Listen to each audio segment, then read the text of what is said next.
Hello, hello, hello. Hello everyone. Now I'm gonna warn you. It is snowing here, obviously. So I might not well, I might not. Oh my god. I might have to go out and shovel the driveway again. So, you know the deal. You talking about DMC4. Oh my god, I should do, I kind of want to do that at some point. Maybe someday.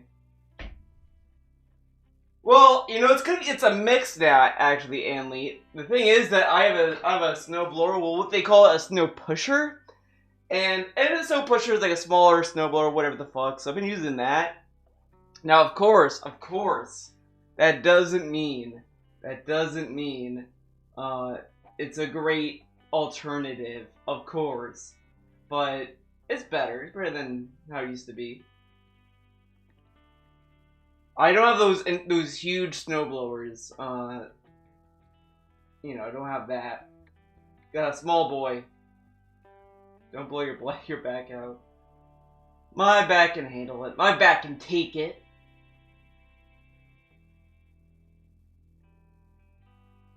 I'm a little winded, but it's fine. I'm not super dying. I recorded a video for my Patreon, but it's a week advance kind of deal. It's a new Big Bun Game Club, pretty cool.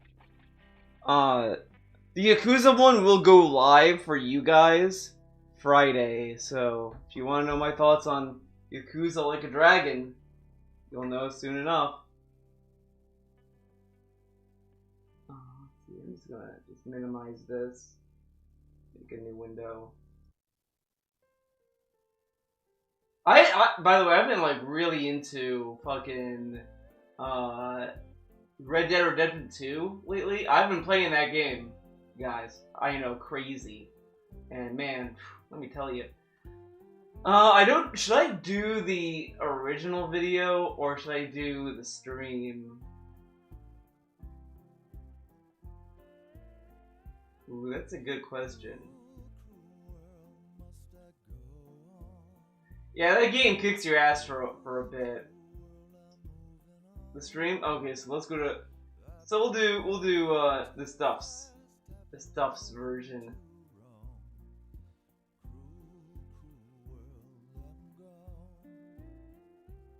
The pre-stream will be a bonus if you get through this. So we'll just start with the worst games in this, and then if we have time, I'll switch over to the thing. All right, where's the cover? Thing. Yeah, there we go.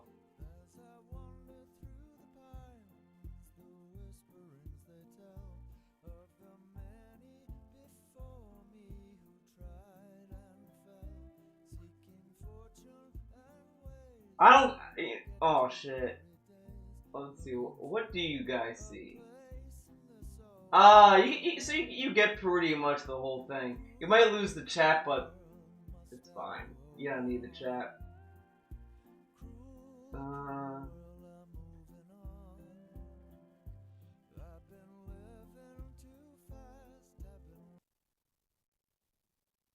Let's quit out of that. Don't need it.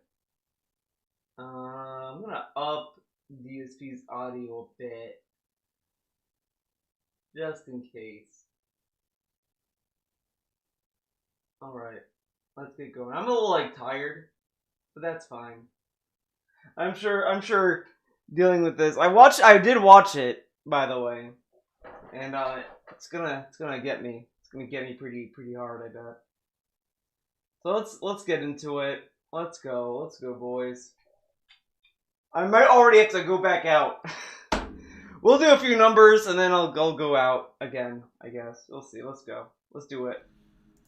Good evening, ladies and gentlemen, and welcome to my annual year-end series. This year, it's already the end of January, and I'm just doing the year-end series for 2020 because there were so many crazy amount of new games that came out in late 2020. I did not get a chance to finish up enough of them to feel like I could do my countdowns properly. Finally, now at the end of January 2021, I think I've finished up enough that I can finally sit down and do these, okay? That being said, out of here, like, we're not starting with the best games of the year. We're starting with the most disappointing games of 2020 countdown. Now, I need to preface this countdown with an explanation and information because I feel that a lot of people every year misunderstand what I do with this series. This is not the worst games of the year. It's not. No, this is not stop. Games that I think are absolutely terrible. Oh my god, this dude. This is not games that I don't think you should play. These are games bullshit. that I have identified as. I don't know why. Okay, so Tim Apple. I know you're watching my stream. Tim Apple's a huge fan. Tim, you need to fucking stop the bullshit and bullying. Every time it's like, oh, your storage is low. You want to upgrade to iCloud? I'm like, Tim, leave me alone. I'll worry about it when I want to worry about it, and then it loads up the fucking system preferences so that you'll get right up. Fuck you, Tim Apple. Fuck you. You know, I know Tim Apple watches the streams. He's a huge fan. But look, Tim, okay? I don't need more storage. I'm fine the way I am. Okay, you piece of shit. Shut up. The fucking bitch. Tim Apple, more like Tim the bitch. Yeah, I agree, Black Doom. Tim is a bitch. Fuck him. God damn. A situation where I feel the game either had a potential that was not fulfilled. It's like, you know what? It's like DSP telling you he needs tips. It's the same shit. Tim coming out be like, you know, you really need to upgrade your storage. You know, tax time's coming. You want storage. Temple OS, oh boy. That it didn't live up to, or otherwise there was something in these games that I'm about to mention. A situation where I feel this is not games that I think are absolutely terrible. This is not games that I don't think you should play. These are games that I have identified as a situation where I feel the game either had a potential that was not fulfilled, had hype that it didn't live up to, or otherwise there was something in these games that I'm about to mention that for some reason it didn't resonate with me and I felt very, very... This is bullshit because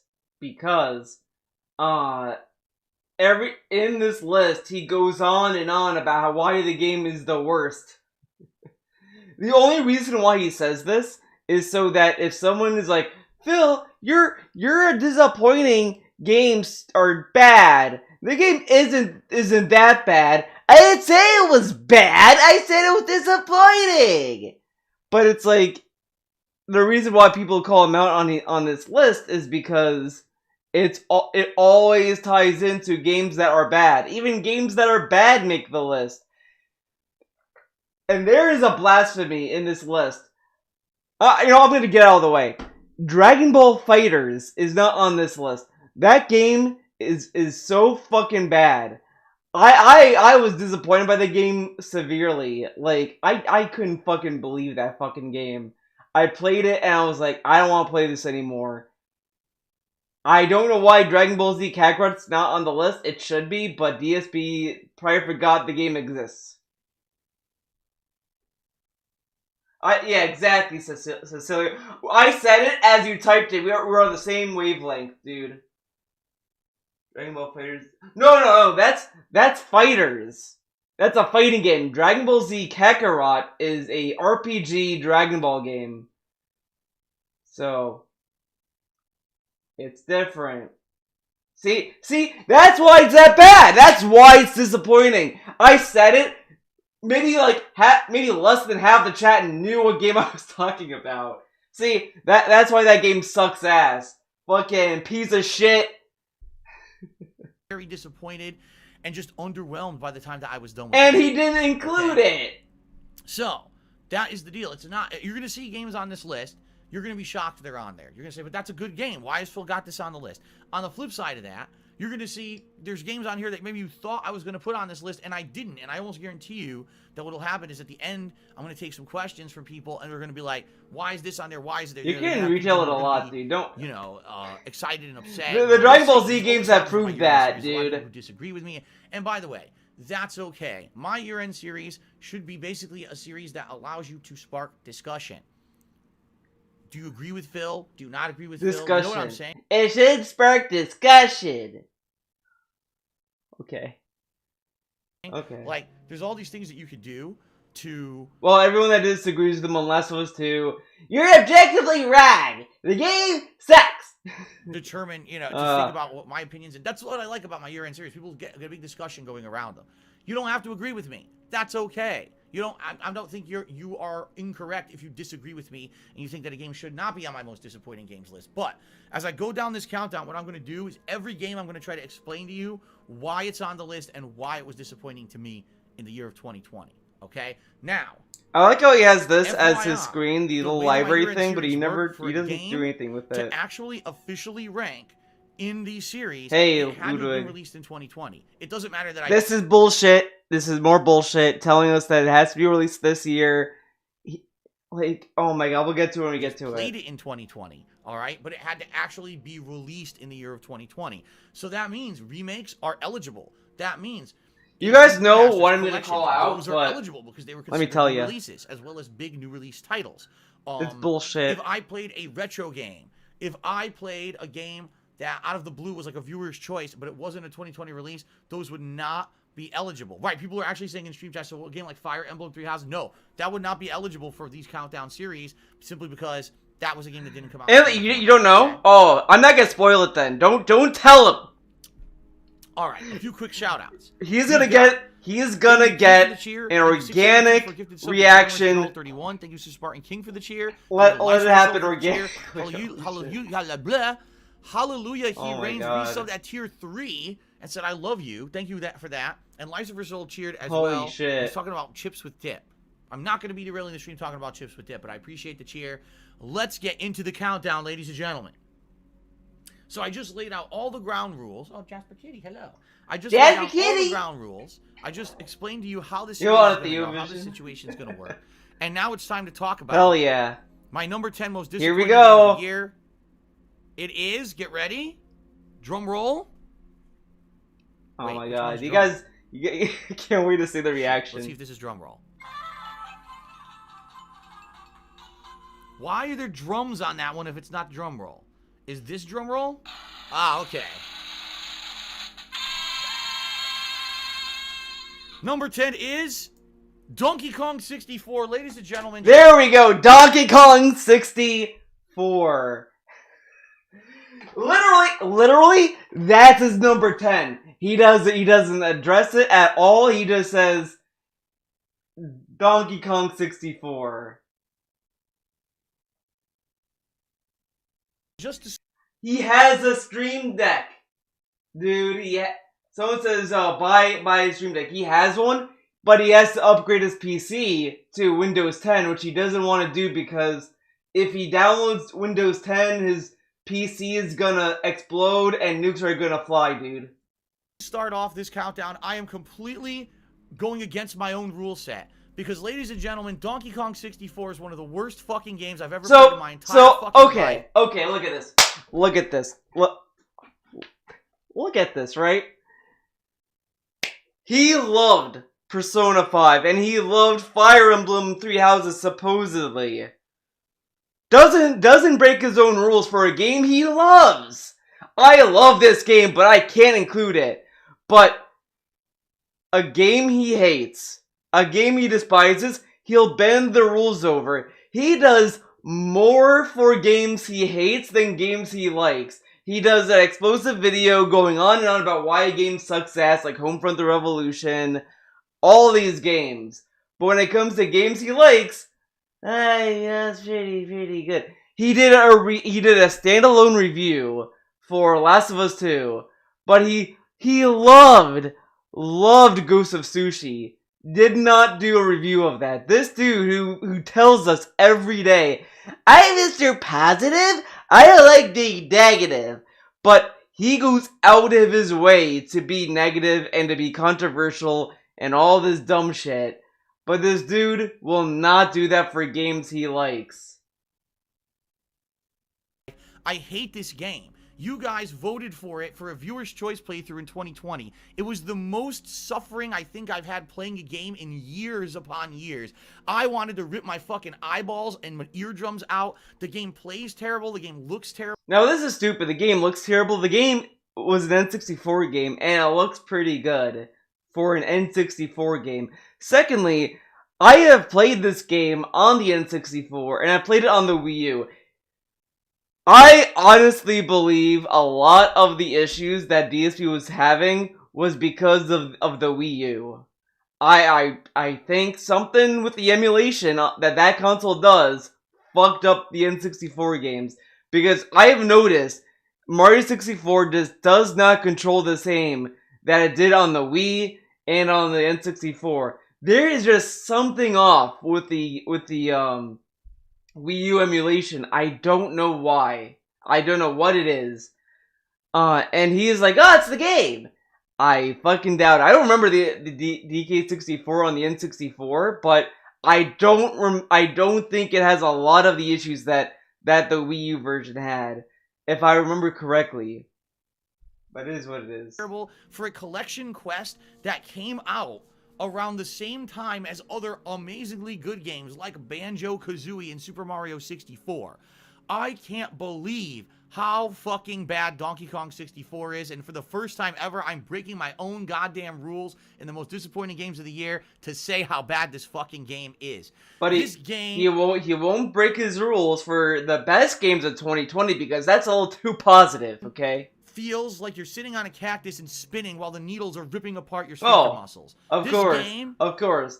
Cactus up your ass, dude. Loves cactuses up his ass. Makes it sound like someone has long-ass fake nails scratching across a chalkboard. Everything in this game is subpar compared to its other muscles. This game makes it sound like someone has long-ass fake nails scratching across a chalkboard. Everything in this game is subpar compared to its other games that were out around the same time in the late 90s. First of all, it's a collection quest. Now, there are some games that do collection quests correctly. This game is terrible. You have so many items you have to collect. Collect this feathers, collect the bananas, collect this, collect that. Yeah, you have to collect stuff. It's a collectathon. So once you beat a stage, you have to go back to the stage at least 4 more effing times with all the other characters to... Now he says this, but no one has played this game the way he does. No one on Earth. It's the same. You do the same. He did the same shit with Crash. He would beat a stage, then go back to do the stage again to do the secret shit to get the other gems, whatever the fuck. I have not played fucking Crash games. I just remember the streams vaguely. But the thing is that's a little bit bullshit about this is that usually people would just play the game to get the golden bananas, and then they'll go on to the next stage. And then once the game it pretty much says, okay, you can't continue until you get more of this or whatever the fuck, then you go back to collect more. No one goes back and does all this stuff like in one go or whatever the fuck. Like, he made it boring. He made it boring for himself, and he's blaming the game for that. The game has an amazing amount of stuff to collect, so doing 100% is kind of... Yeah, it's rough, but a lot of the stuff that he does is stuff that you do like later on. Like, you play it, and then you're like, oh, okay, I need to go back to get this. Like, we got to a point, me and my brother were playing this game together, where you need to get the Rareware coin and the N64 coin. And we got one of them, and they were like, oh, we have to get the N64 coin now. And you had to play Donkey Kong, and then that's where we kind of gave up, because, fuck that. Fuck that shit. To collect 5 different colors of bananas. The controls of this game are absolutely atrociously bad. The controls are terrible. They are not responsive. A lot of these characters are so hard to control, yet they have weird mechanics. Like, you have to fly through the air to get a bunch of bananas. You have to do this to get bananas, that to get bananas. Bananas, fucking bananas up the ass. See, he's bothered too. Jasper's bothered too by this banana quest bullshit. We hate it. This game is terrible, okay? And then on top of all of that, the game has forced minigames in it. Forced minigames that are bad. A lot of them are blatant copies of things from other better games. For example, do you remember the ice slide from Super Mario 64 where you're racing a penguin down an ice slide? That's in this game, only you're racing a fucking beetle, and it's broken as shit. It's not... I like how Mario invented racing. Mario invented racing, guys. If you add racing to your game as a platformer, Mario 64 ripoff. Not fair, it's not fun, it's absolutely atrociously frustrating as fuck. And by the way, I played a version of the game that was available. It was, I believe, the emulated version. Was it on Wii U? I think it was. Whatever version I played, it was on the PS4. Had added fucking input delay. So not only was I suffering through a game that was... How does he know it's added delay if he never played the original? He never played this on the N64, yet he somehow knew it had added delay. From what the delay was already at, even though back then I don't think it had... Whatever, fuck it. Fired insanely bad collection quest, not close to the other great games of that era, but then there was fucking input delay that actually made some of the minigames almost completely unplayable. So, out of all the games that I played in 2020, I'm not exaggerating, this was the most painful. It absolutely was the most painful. The reason it's number 10 on my most disappointing games list is because it technically isn't really on the list. It's not a game that came out... It's number 10 because it's technically not on the list. It's number 10, DSP. It's on the list. The next game is number 9 on the list. If it's not on the list, then the game after it should be number 10.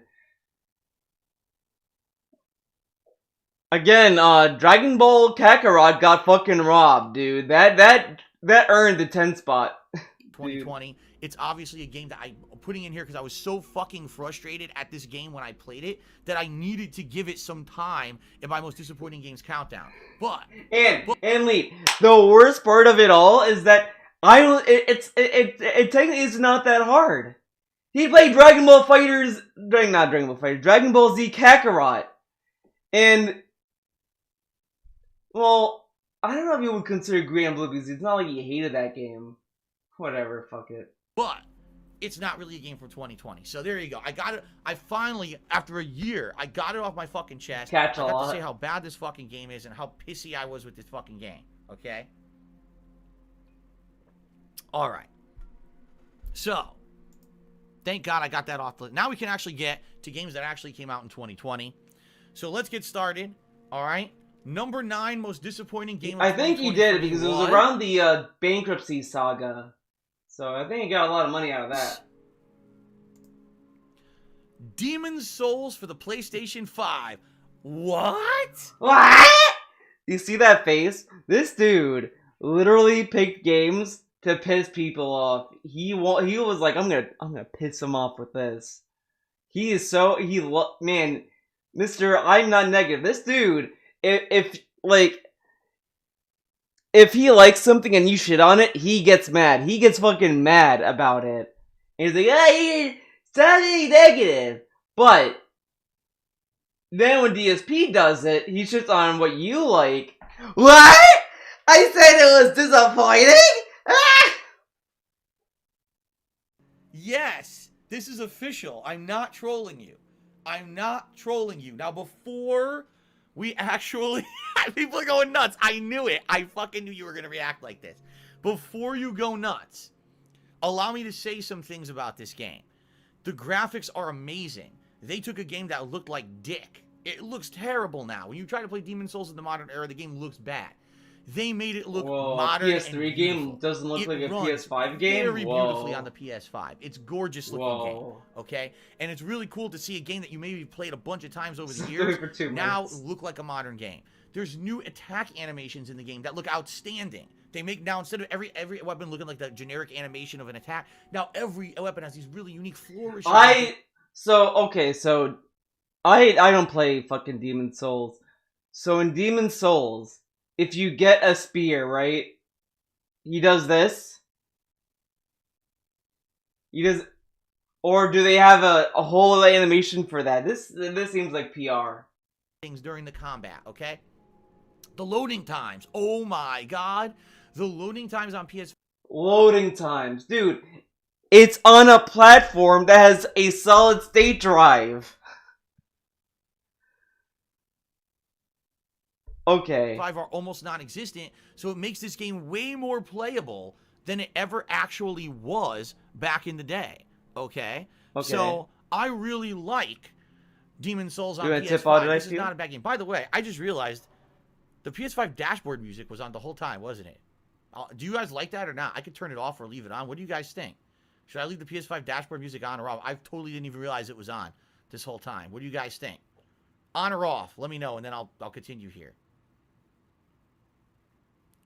Leave it on, leave it on. We like it. I love it. Leave it on. Leave it on.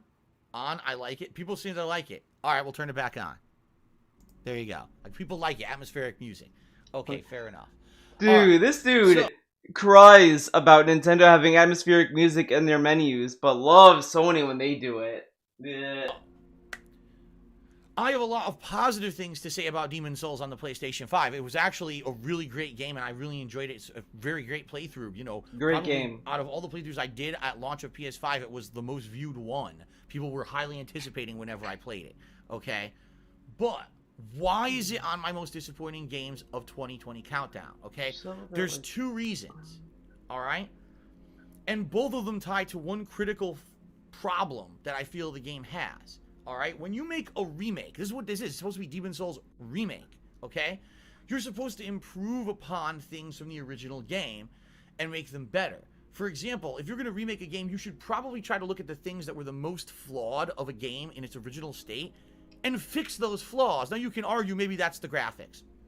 Okay, fine. The graphics are the flaws, right, dude. They look amazing, right? They're blowing you away. They look so good. But for me, the thing that really pissed me off the most about the game was that they didn't improve much of anything. There's a lot of broken things about Demon's Souls. Some wonkiness in the hitboxes, some unfairness in the balance of things in the game. And perfect example. Demon's Souls on the PS5 looks okay, but a lot of the enemies look kind of weird. Against the computer AI. Like, it kind of looks like they're all like marionette dolls. Fine. That's like they're all fine. I like. They all look fake. That's a good concept to me.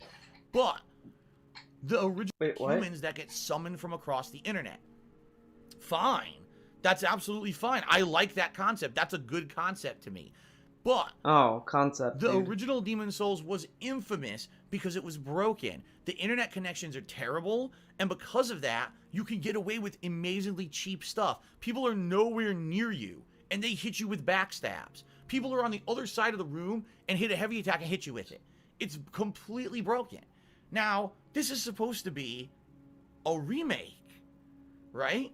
In the remake, is this not the opportunity to look at the shortcomings of the original game and improve them? Why didn't they improve the connections for those fights? And by the way, the game... Probably because the studio couldn't afford it? It does have PvP as well. Personally, I didn't check it out. Didn't check it out. Doesn't know if PvP is any good. But he knows it's bad. The same netcode, the same netcode, online dude. Connections from the original game.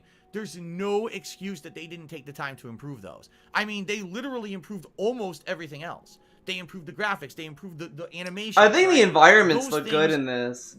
I think the environment's the only thing that I like about this remake. One thing that they tried to retain was the original core gameplay concepts, because people want to feel like this is a nostalgia game, a trip down memory lane. They're replaying this game from 10 years ago, but it looks better. I get that. But there's no excuse for them to not improve the online connectivity. It's laggy as shit. It's completely unfair. It's unbalanced. It's garbage.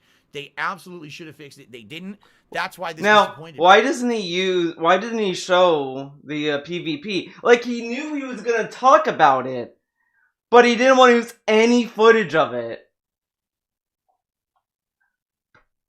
Seriously, like, this game was almost the perfect remake package. The one thing that I didn't like about it was the fact that the fucking online connectivity was shit. I can't believe they didn't fix that. Outside of that, everything else about the game, I liked. So, Demon's Souls, you know, remake, really great game, but definitely one of the most disappointing for me, because I really wanted to have fun online connectivity gameplay. It just ain't in it. Okay? Okay. I knew that was going to happen. I knew when I brought that up, people were going to start freaking out. I absolutely knew it. And they did. They absolutely did. Okay. Well, look at this. But it's kind of sad. It's kind of sad that the only thing that he cites as being a disappointment for Demon's Souls remake was the PvP. Like that boss. That's it. One thing made it the most disappointing game of 2020. Okay. Cool. Coin trader for a cheer who did 3 cheers, and I don't even know what I'm reading here. I'm not going to read his nonsense. It's not even like it's not a lot. It's let's see. It's 9. Yeah. But there's nothing like interesting about that opinion. Like, yeah. Let's go ahead and let us get to the next most disappointing game of the year for me. Now we're on 8. This is 8, baby. Coming up. Most disappointing game. Disappointing. Of the year 2020 is Final Fantasy VII Remake. Yes. Now again, yes. This game. Now I played this game, okay? I played it, so I can give you my opinion. I did not beat it. I'm stuck on the Hell House fight because the combat is pissing me off. I do not like the combat. I like some of the idea of the combat. I like his face pause. Yeah, it's pretty good. I just don't like the combat. It's like too much in the middle of like, oh, we need menus. It needs to have turn-based mechanics in real time, and it's like just one or the other. And the fucking Hell House fight is pissing me off, dude. It's bullshit. I try to fight it, and it's like, oh, I need more magic. I have no items. Oh, and then I try to buy items. Don't worry, I did try to buy them. Don't have enough to get any more, so it's fucking rough. It's fucking bullshit. And I'm like, I don't want to replay the fucking game. Like, this game wasn't the amazing looking for me, and honestly, it makes me want to play the original. Yeah. I have to say this. No, the game is not bad. I really like this game. This is actually one of my favorite games of the year. Oh, dude, is this game... Dude, I have a feeling. I think it was 2016 or 2017. One of those 2 years. He had multiple games that were on both lists. Multiple. So, I am suspecting he's gonna do the same shit for the best games of the year. It's gonna be the same games. Final Fantasy, Demon's Souls, Doom Eternal, whatever the fuck. I guarantee he'll do that. I guess I could see Last of Us 2 on both. Because he'll say, it's the best because it has gameplay that's fun. Like Death Stranding. I thought Final Fantasy VII Remake was very good.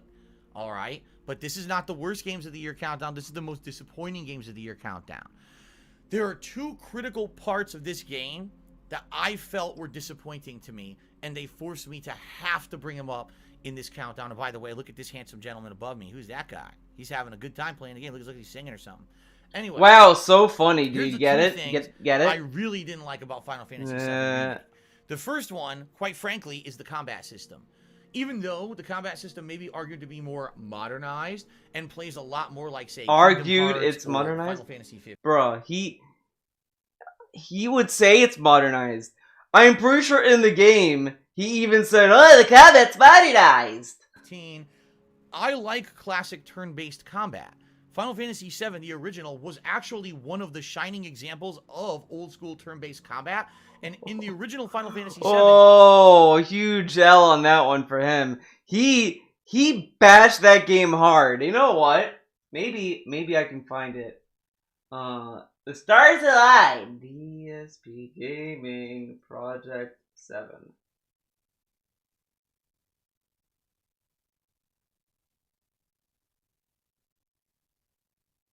I kind of want to do a video on this. But we also need 3 more from you. So then that writer ends up writing 2 great books and 3 shit books. Because he doesn't have the time. This is a Panasonic camcorder. Last day of August, the 31st, which is... Oh my god. Dude. Come on. DLC release, and a lot of people would like to see, is this DLC release even worth playing this month, or is it a piece of this much debt, and I can get a better camera? Announce this, I'm doing both a Thanksgiving and from July and play RPG I've ever played, because you don't know where you're supposed to be. I got to the Shinra Corporation, Final Fantasy game that hit Western shores and was super hyped by American media, and people loved it. It sold like crazy, and some people, this was their first Final Fantasy. So for them, of course, you're going to say, well, this is the best Final Fantasy, and I completely disagree. Now, I will obviously agree that there were other Final Fantasies that were far worse than 7. I thought that 8 was fucking atrociously bad, and with the open world combat at 12. 10, I actually designed stages in a JRPG I've ever played. All the way, I actually remember, I got to the Shinra Corporation. Oh boy. I fucking hate that stage. That's one of the most poorly designed stages in a JRPG I've ever played, because you don't know where you're supposed to be fucking going. You end up walking in circles. You end up getting so many random encounters that the fucking thing takes hours to beat. And unless you know exactly where to go with what key card to open what fucking door on what elevator, you could be stuck in Shinra Corporation for like hours on end, and it's torture. Once you get past Shinra Corporation, the game actually picks up, and there's a couple really good parts of Final Fantasy VII. But I remember I was doing this playthrough, and I had already done 2 to 3 sessions of gameplay at the time. We're talking hours, because back then I used to record for a long time. So we're talking, I probably had like 10. And I even had the infamous bathhouse scene, the infamous cross-dressing scene, all the infamous, ridiculous, silly, Japanese culture hilarity that Japanese really doesn't translate well into American culture. All those jokes, I'm all filmed and ready to go. I never did anything with it. And that is disappointing. Okay, never mind. I'm not... Someday. I actually didn't like the graphics or plot that much, but I actually really liked the combat, and I got hooked on the game so much, and that combat system, I grinded it out. I beat every super boss, including Ruby and Emerald weapon, back in Final Fantasy VII because I liked the combat so much. Okay, I got all the secrets. I remember I got Knights of the Round Summon and all of that because I liked the combat so much. Okay? He loved the combat. The fact that they flipped that on its head for this game, and by the way, the fact that the combat system of this game is piss easy. He's saying it's piss easy, but he played on, like, the baby mode that this game offers. But this game... like, it's a remake. So, of course they remade it. The combat of original Final Fantasy VII, in my opinion, is way more challenging than the combat system of Final Fantasy VII Remake. By making it an action-based combat system, they basically made it piss easy like Kingdom Hearts 3 was. And that actually aggravated me. It's weird because I was playing the game and some people were like, oh, Phil's going to have a hard time with this. Phil's going to have a hard time with it. I steamrolled everything. I steamrolled everything in this game. I'm pretty sure he grinded, though, in this game. No, the super bosses, beat them. Oh, this is a tough story boss. Beat it first try. I was like, what exactly is the challenge that everyone's complaining about? So, to me, he probably grinded for a lot of this, because every game, someone says, oh, this is gonna be pretty hard, and then he grinds it, and then he beats it. Like, Like, that fucking Yakuza 7 Tendo boss, dude, someone told him to use, to stick with Hero and to get that perilous resolve. Someone told him that. I do not fucking believe he came on that on his own. Someone told him. So it's such fucking bullshit. Get out of here. I feel if it was original turn-based combat. No, he plays on normal. He doesn't do easy. He does normal. He does the developer intended difficulty of normal, dude. Combat would have been better. Now, in reality, that's not my major gripe with the game. My major gripe with Final Fantasy VII Remake is very simple, okay? It's not... Why do all these games have one issue that lands them here? If it's only one issue, then shouldn't every game in exist? Like, I don't get how he measures disappointing then. So far, except for Donkey Kong, he's like, hey, this game is good, but this one thing I do not like. Disappointing. Dragon Ball FighterZ has many things wrong with it, not on the list, but these games have one issue. Disappointing. Get the fuck out of here. Then Ghost of Sushi should be here too, dude. Not a remake. It's not. This game is They didn't remake Final Fantasy VII. What they did is they made a new game. So how is it but a remake is you're remaking the game. They took Final Fantasy VII and remade it. They took some of the core elements from it and changed it. With this logic, you could say that the Resident Evil 1 remake is not a remake because they added new story stuff to it. I don't know if they changed... I think they did change the story of Resident Evil 2 remake a little bit, though.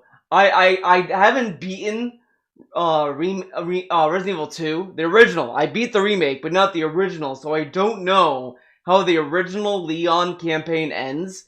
So I can't really compare that. But I think it does change some stuff between the two games. And then Resident Evil 3 Remake's not on this. Resident Evil 3 Remake was such a disappointing game, not on the list. This is fucking garbage. With plot elements and things taken from Final Fantasy VII. But this is not the same game. There's critical differences between the original Final Fantasy Shelly VII stuff. and this game. So it's only the Shelly stuff that's different? This is only a small portion of the entire plot of the original Final Fantasy VII.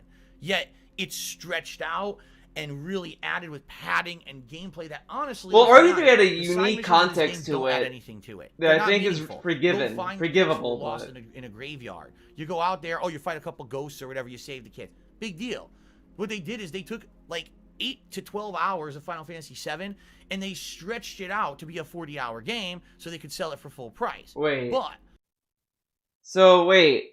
If the story is not a remake, but they tell the same story but stretched it out, then, oh my god. The thing that really irks me about this game is that it's not a remake. If this were going to be a remake, it would be Final Fantasy VII remade with modern graphics, better gameplay mechanics, etc. Much like, look at Demon's Souls, right? That's a remake. This was not a remake. This is a totally new game. Now, for those of you who didn't play the game, but he literally complained about Demon's Souls remake not remaking it enough, but then says that this game remakes too much. What do you want? I don't want to spoil it for you, but all I'm going to say is this: I won't spoil it. The plot of this game is not the same as the original Final Fantasy VII. The plot deviates quite a few times, especially in the ending, and the ending is completely open-ended and basically says there will be more games in this series and it will not... Dude, they literally said that Final Fantasy VII is gonna be like 2 games or whatever the fuck. Like, they literally said there's gonna be multiple games of this. The end game it says what is already known. Follow the plot line of the original Final Fantasy VII anymore. So that's not a remake. You know what I'm saying? Like, they didn't do at the core what the name of the game is not what they did. And that's what pisses me off, is that they didn't do what the name of the game is. And I didn't know that. And the truth of the matter is, if I had known that, If I known that this game was gonna have You know all what? these references, I'm gonna go shovel the my driveway, guys. I know it's crazy. I'm doing it right now, but I'll be back. Sadly, guys. You know what? I got an idea. I am gonna leave you with DSP, but I'm gonna have music play in the background as it's going on, so you guys get some ballin' tunes. It's gonna be Persona music, because Persona music does not get me in trouble. Persona music's cool, so we're doing that. Yeah, this should be fine. Yeah, let's do this. You'll get some Persona jams going. This has a lot of random Persona tunes too, so you might get that as well, but it is what it is. So I'm gonna get the mini player out so you guys know the song is being played. Let's get that open.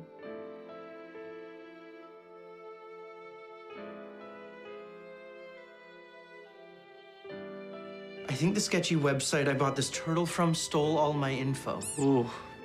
Hold on, we gotta wait till the ad stops.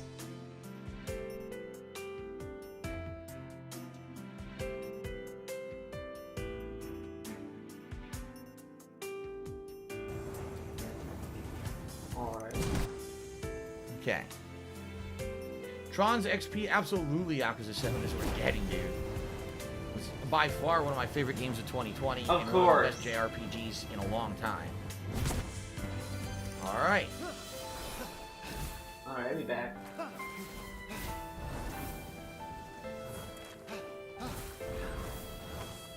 No. That's not what I wanted you. That's not what I want you to do. Thank you. Okay.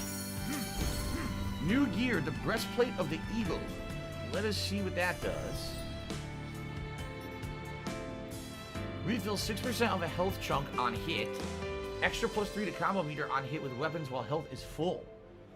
I just like the fact that you get health every single time you hit. Like every hit it counts, right?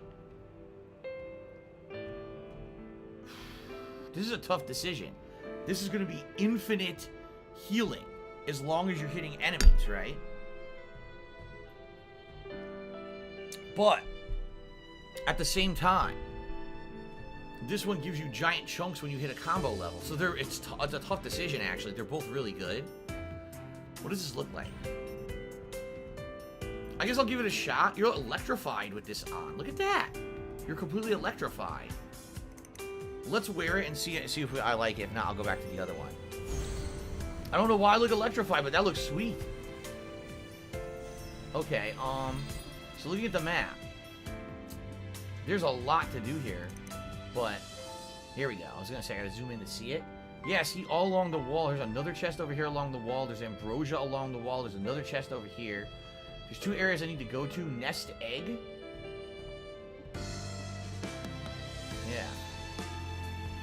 And then all along the wall edges there's a bunch, and in the middle there's a bunch. Like, there's a lot here. How about let's travel along the east side first. Let's do this. Let's go all the way down here.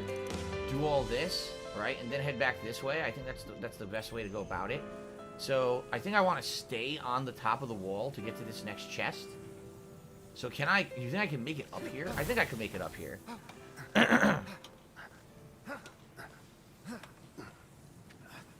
Okay. Nothing in here is an abandoned building. Nothing there. Okay.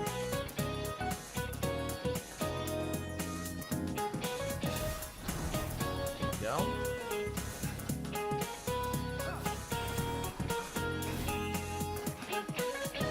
It says it's below me, but it might just be a little bit below. Yeah, right here. It's gonna be down here. So we got a torch that's blocked. See that?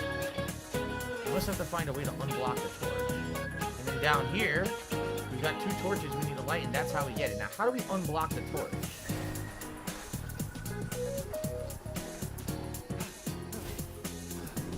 Oh.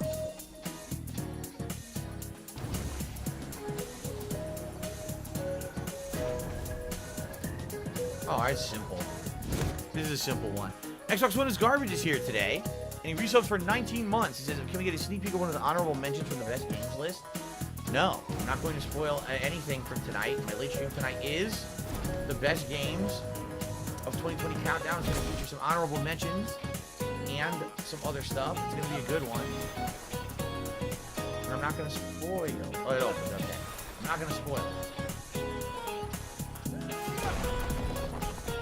Oh, there's something else to do here. But what?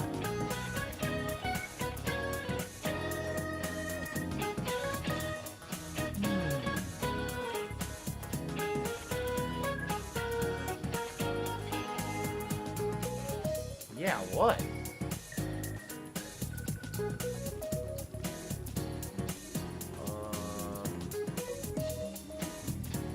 Huh.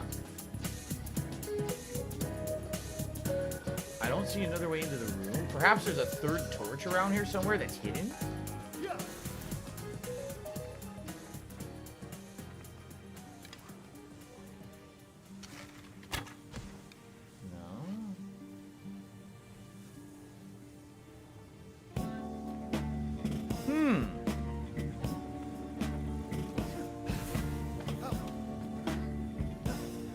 There's got to be a third torch somewhere.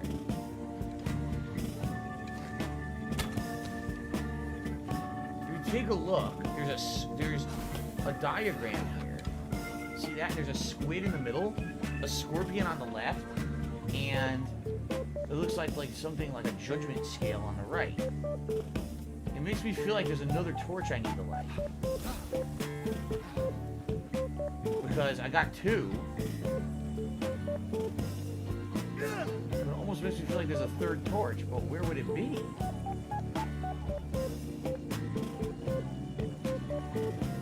I don't know. Look at this, it shows the squid.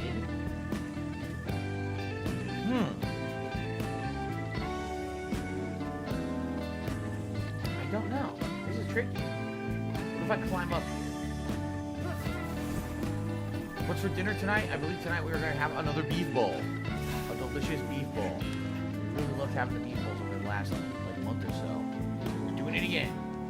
I don't see a torch here. Higher up? No. Where the hell could this be?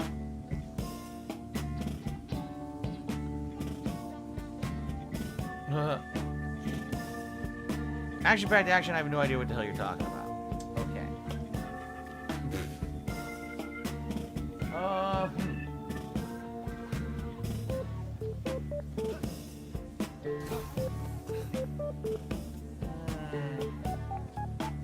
What's weird is that there's a column only here. Right? Why is there a column only on this side? This is very weird. Most of the puzzles in this game are straightforward. This one actually seems to stump me a little bit. I'm not sure what I'm missing.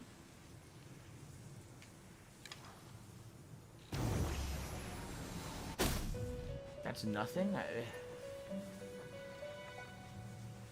Huh. Oh, this is one of the trolls' faces. I just realized.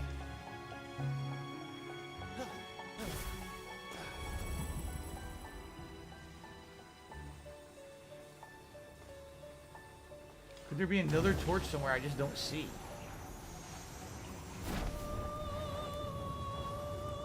I slid down the arrow now. I thought maybe it would be behind the troll's head. That didn't work.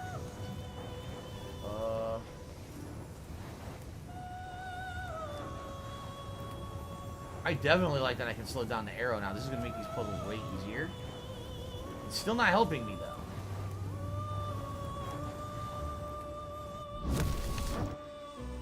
That didn't do it. I'm so confused. What did I do? What I'm doing wrong?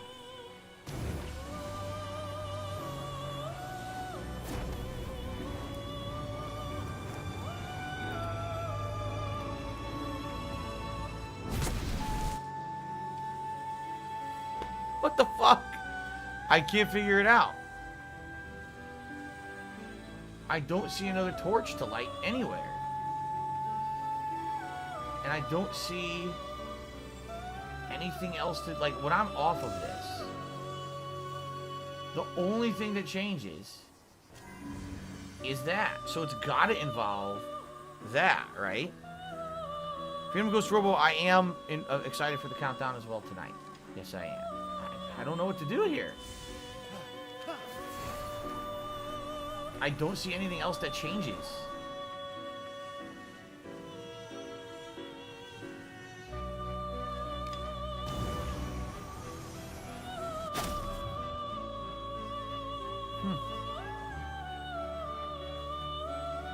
There's no other...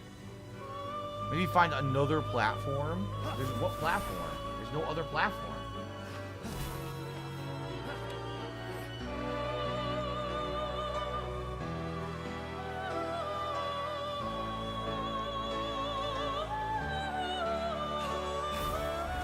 There is no other platform. It's the most healthy fast food I've ever had. I don't think there's such thing as healthy fast food. I don't think it exists.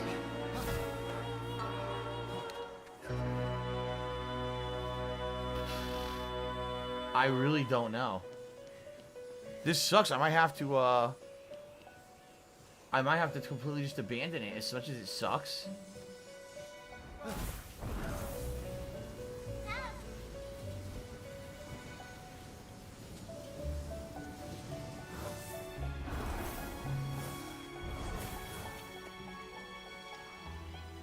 Those are the platforms I already went across.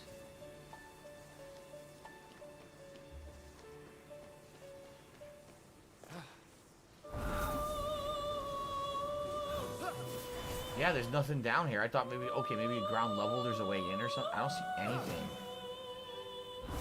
I don't know. Can I walk on this water?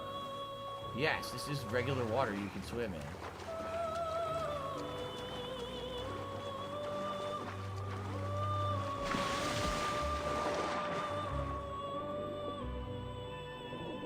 I don't know, man.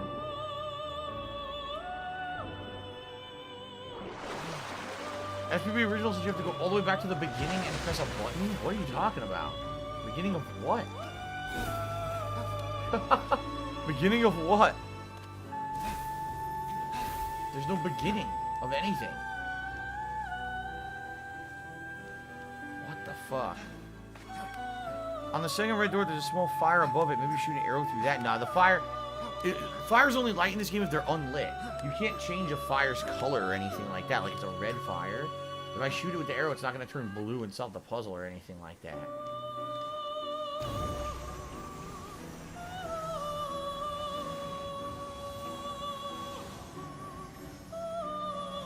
This also has the squid on it. So I guess all the treasures have the squid picture on it.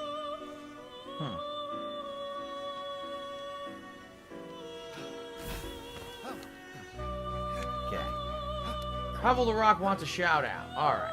Shout out to Havel the Rock. Here you go. You got me.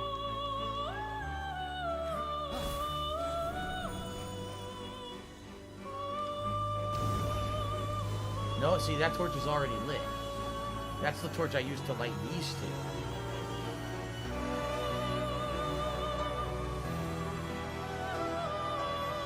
That torch is already lit. Yeah. Oh my god. I guess I'm gonna give up. Sucks. I just started, and I'm stumped by a puzzle. I don't know what the fuck they expect me to do with this puzzle. There's no third torch anywhere. No, there's no third torch anywhere. So, I don't know.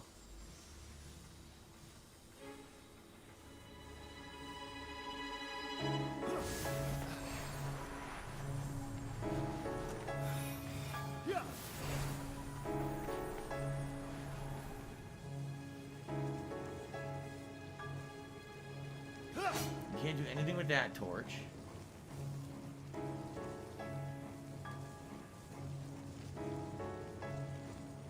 There's no hole in the wall or anything to shoot an arrow in. And there's a fire up there, but that's not going to do anything. The one up there, it's already lit. I have no idea. People are telling me to try to shoot it through the fire on top. I'll try, but if that works, that makes no sense at all. That would make no sense because that's not been a game mechanic at all up to this point. So I'm gonna guess this is not gonna work. If it does, that's stupid in my opinion, but alright.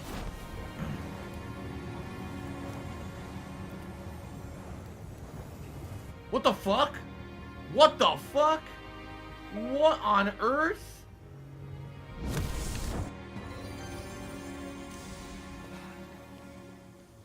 How was I supposed to know that? There was no way to know that. That is ridiculous. That was literally ridiculous. Wow.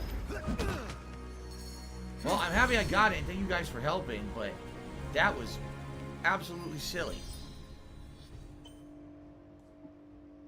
Look what I just got. Ooh. Alright, well, thank you guys for the help. I had no idea, and I'm shocked that that worked. That was really silly, in my opinion. That should not have worked. Alright, continuing on. So one of the story things is actually right this direction, so we're going to head over here and do that one. Then we'll probably check out the other optional stuff in here.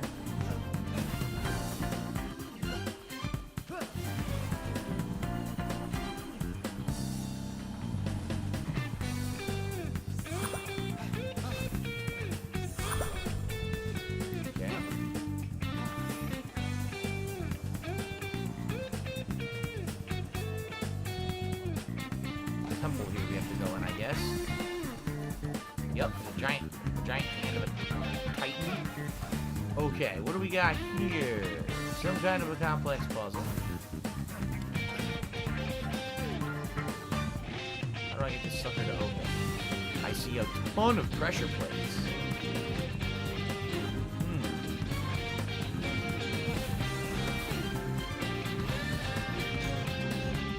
Apparently there's a certain order I need to push though. How the hell do I figure that out?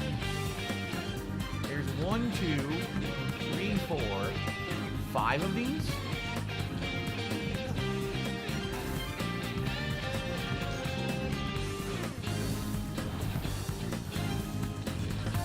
Son of a bitch. Oh my god.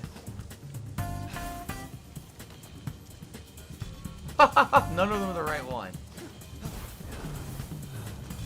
What the fuck? None of them are the right one. How do you start this shit?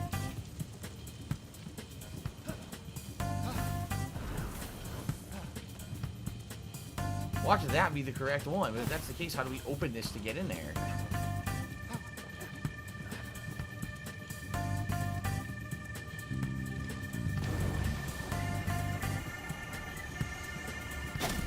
That's laser, so that's for after we activate one of these, I feel. There's nothing higher up, right? There's no pressure plates on the second floor.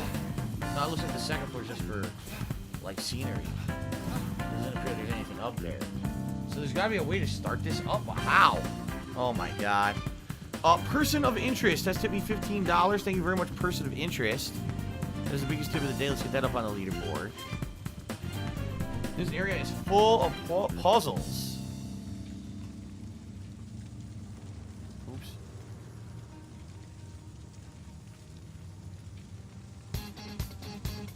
So we're currently up to $28 in tips. Thank you, everybody, for that.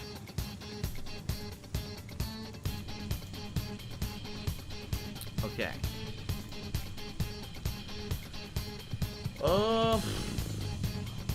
These are all going to be lasers, right? Yeah, these faces are going to be lasers. What about over here? Stairwell down. Okay. No!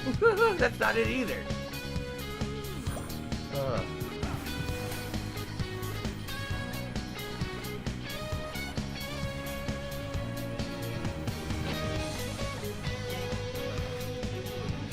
How do I figure this out?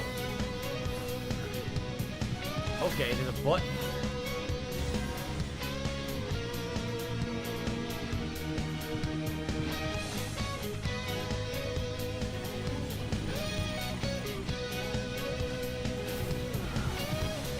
Okay, so you go in the order of the lasers. Got it.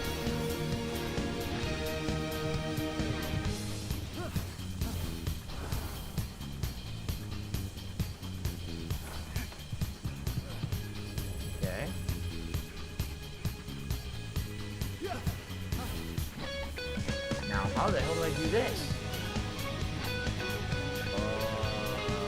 What the fuck? How would I go about disabling those lasers? Huh.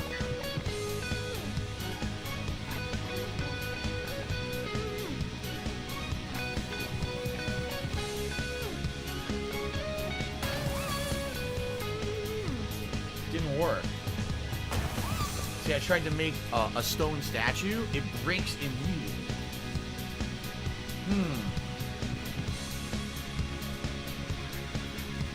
Doesn't count unless I'm directly on it. So maybe there's somewhere over there I can use to block the laser in that room. So I guess I'll try to get over to that room and see what's in there.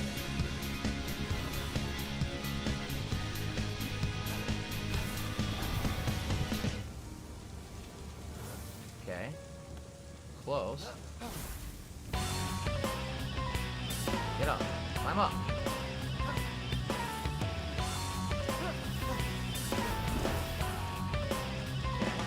Drop down. There's actually a platform under those lasers. I don't think we could drop from the ceiling, right?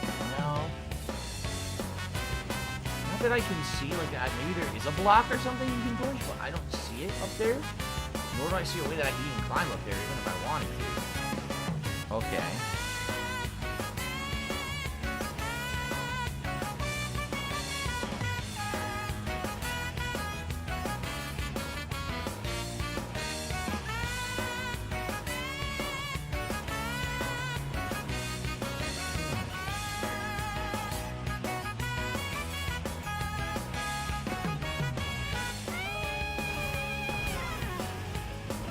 No, I don't want that one. Shit, I was gonna say, I don't want that one. That's gonna screw it up.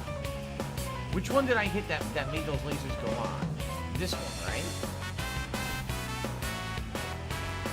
There's no way to disable that. Once they're enabled, they're enabled. Oh, wait a minute, wait a minute. Can you skip one? Nah, probably not. You probably have to do an order, right? To see if it says to go to the corner. But likely if I go over there, it ain't gonna work.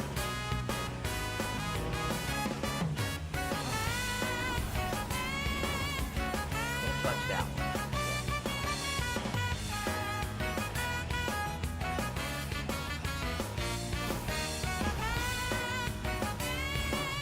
What do we got? Do you have any blocks we can grab or anything? No, but I could jump over this stuff. Look. Oh, wait a minute. Okay, this might be getting me somewhere. Okay, so there's the lasers. Aha! Oh, shit. Oh, I fucked that up.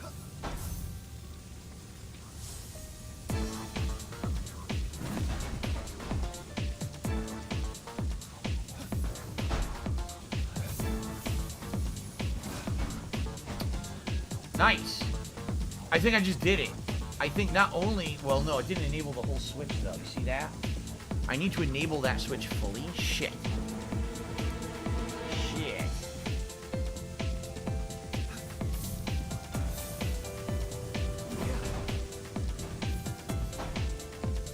This is tricky because I need to somehow get the block to be precise, and I don't know how to... Wait a minute. Maybe I can just push it, you think?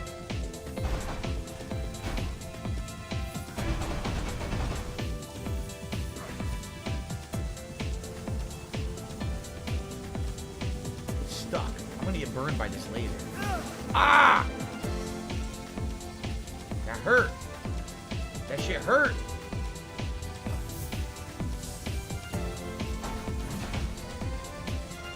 Now it's crooked. So I need to land square on there to hit the pressure plate at the same time to block the laser. I need to do both, I think.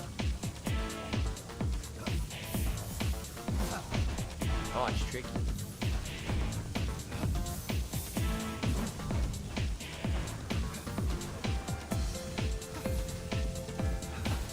Oh, I had it and I fucked it up. I had it and I pulled it too much. Alright, I know how to do it now. Oh, I didn't want that. Back up here.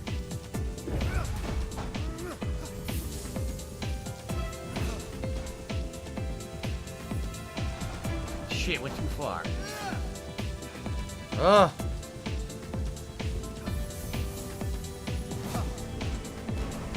Oh, I broke the wall. Wait a minute, is there another block over there? I think there is. Oh, there's 2 of these. Okay. How do I get the other one? Shit, I can't reach it. I might have to do it from the other side.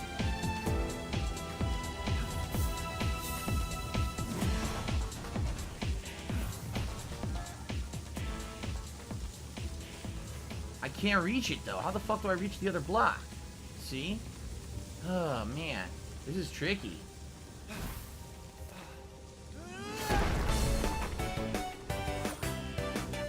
I need to reach the other block from the other side.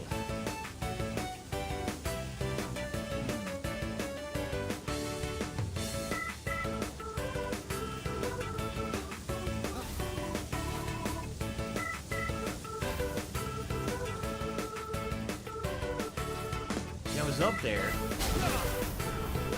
but you can't see the block from here. Oh wait, you can. Oh, nice. Come on, pull it. Oh my god, stupid. You can't.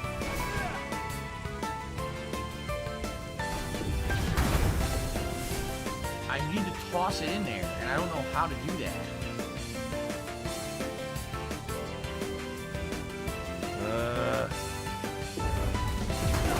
No way to move the. I can only move the block forward. See? I get stuck. How the fuck do I do this? I need to get the other block onto the switch, and I don't know how to do it. Maybe I have to wait till the lasers are disabled. Alright. So instead of going crazy with this, let's go stand on the pressure plate and see what happens.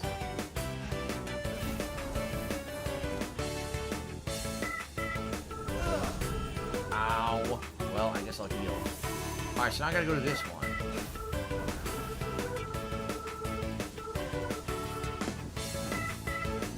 Okay, now this one. Well, door opened. That's all well and good, but I didn't step on the other pressure plate, so I'm not sure this is what we're supposed to do. Huh. I mean, I guess so.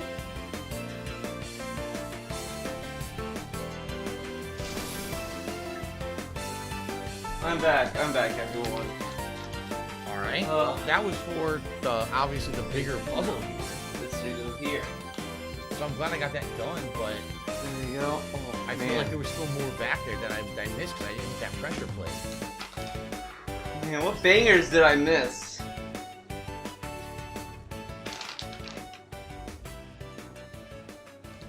Yeah, I do. I feel like I missed something. Let's see. History. Let me jump. Didn't miss much. Okay. No! See if I can go all the way up here. Get us out of here.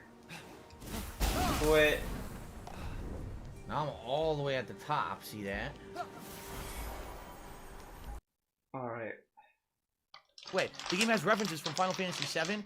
It's almost a prerequisite that you've played the original Final Fantasy VII before you play Final Fantasy VII Remake, because if you don't, there's actual characters that show up, you don't know who they are, and they're not explained in this game. What? You need to play the original to know who they are. I didn't know that. And the truth of the matter is, if I had known that, the game is not what they did. And that's what pisses me off, is that they didn't do what the name of the game is. And I didn't know that. And the truth of the matter is, if I had known that, if I had known that this game was going to have all these references, by the way, the game has references from Final Fantasy VII. It's almost a prerequisite that. Wait. Final Fantasy VII Remake references Final Fantasy VII.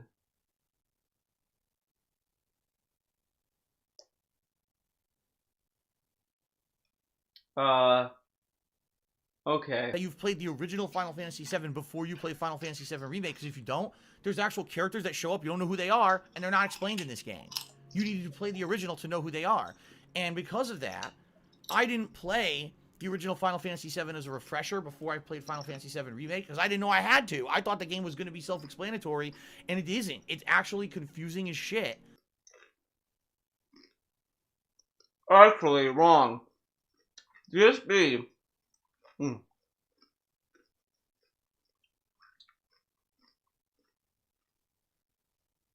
Look, DSP told us that he was gonna play Final Fantasy VII before the remake, and then never did. He played Final Fantasy VI instead.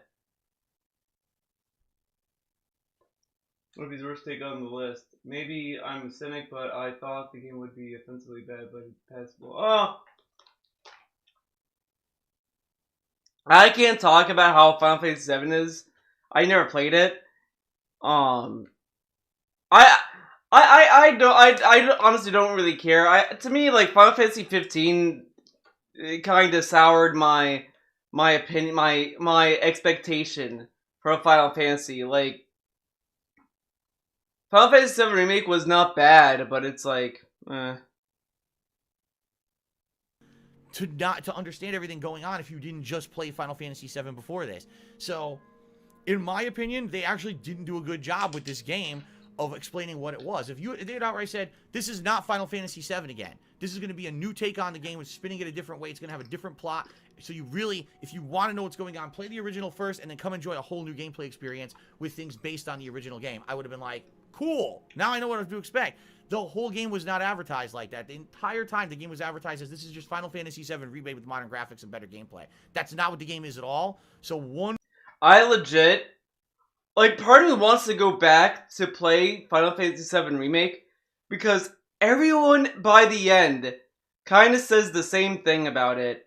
That it's not a remake, it's different, it's weird, all this shit. And I want to know what that fucking means. Because, like, Final Fantasy VII Remake starts off, like, they introduce you Cloud and all these things, so it's like, it's not like that they started the game and it was like, oh, you know who Cloud is, you know who Tifa is, and this guy.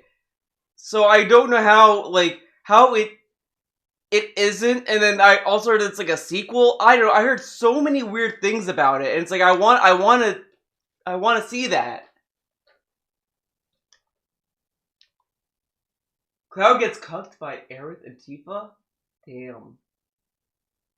A lot of liberties with filling the story. Yeah, I mean, I guess that too, but it's just like, but everyone at the end was like, this is not this. And it's like, I want to know what that means, because it's like, yeah, they could have changed it for the remake, but it's like, how is it not, like, a remake of, like, I don't know. I want to see what that means when I play it.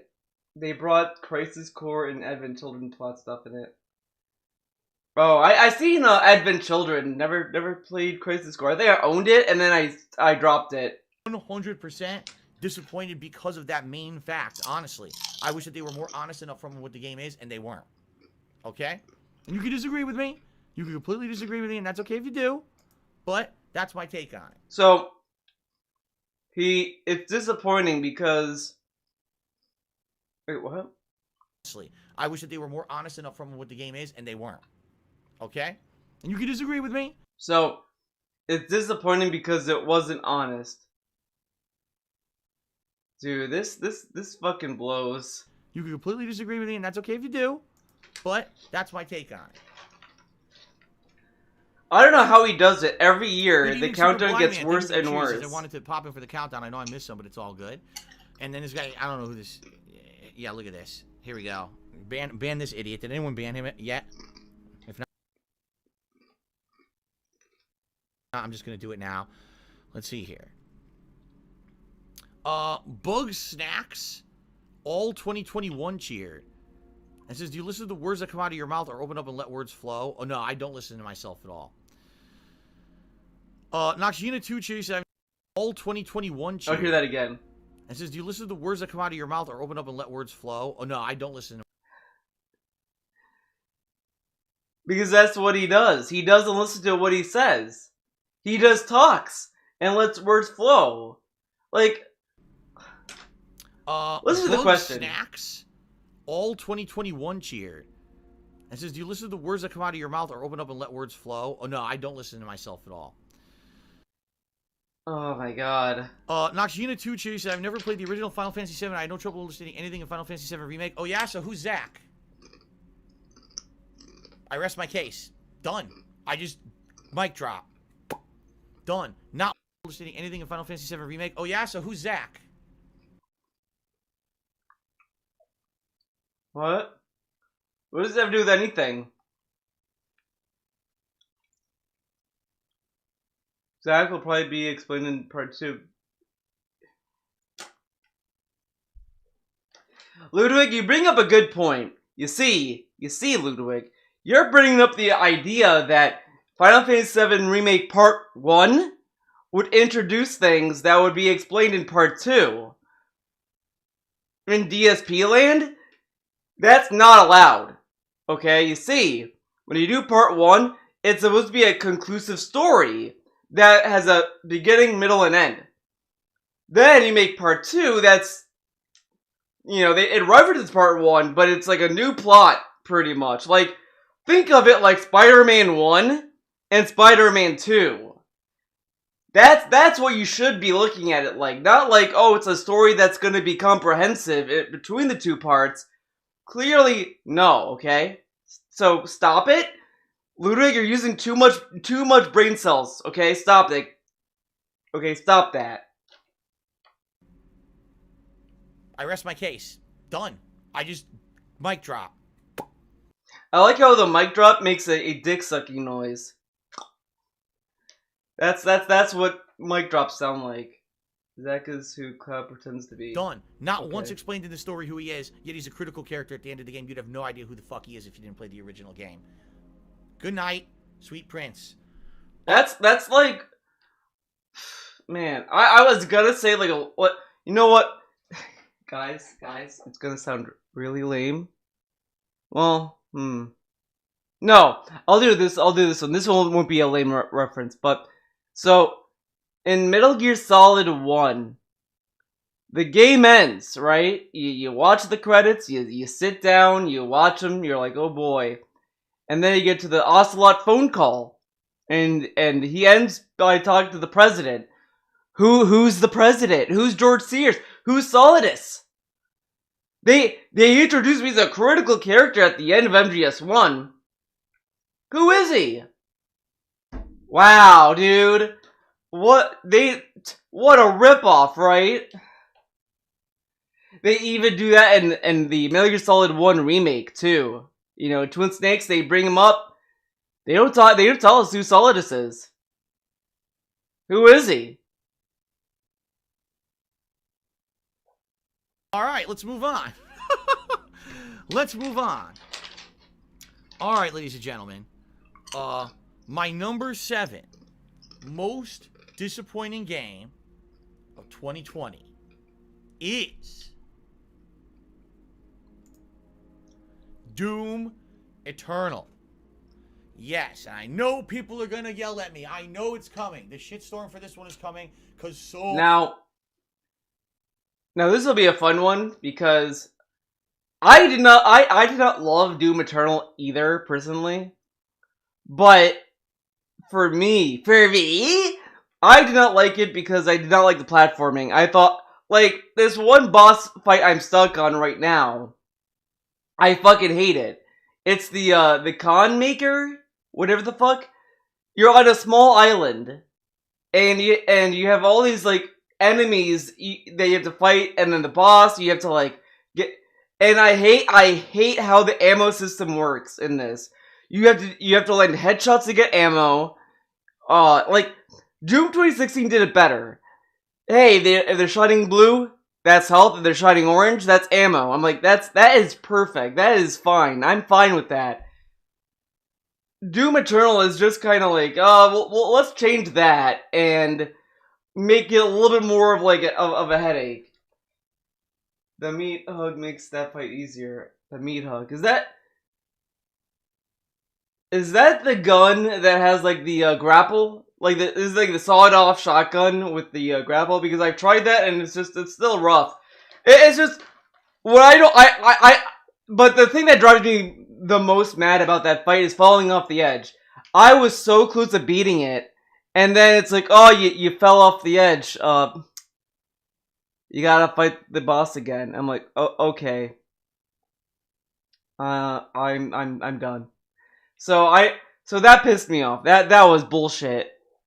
You know, I did not like the platforming in this game. I thought the platforming was kind of frustrating. But DSP's reason is something. So many people love Doom Eternal. I am in the dramatic minority, ladies and gentlemen. I know I am. I know I'm in the big minority when it comes to this one. All right?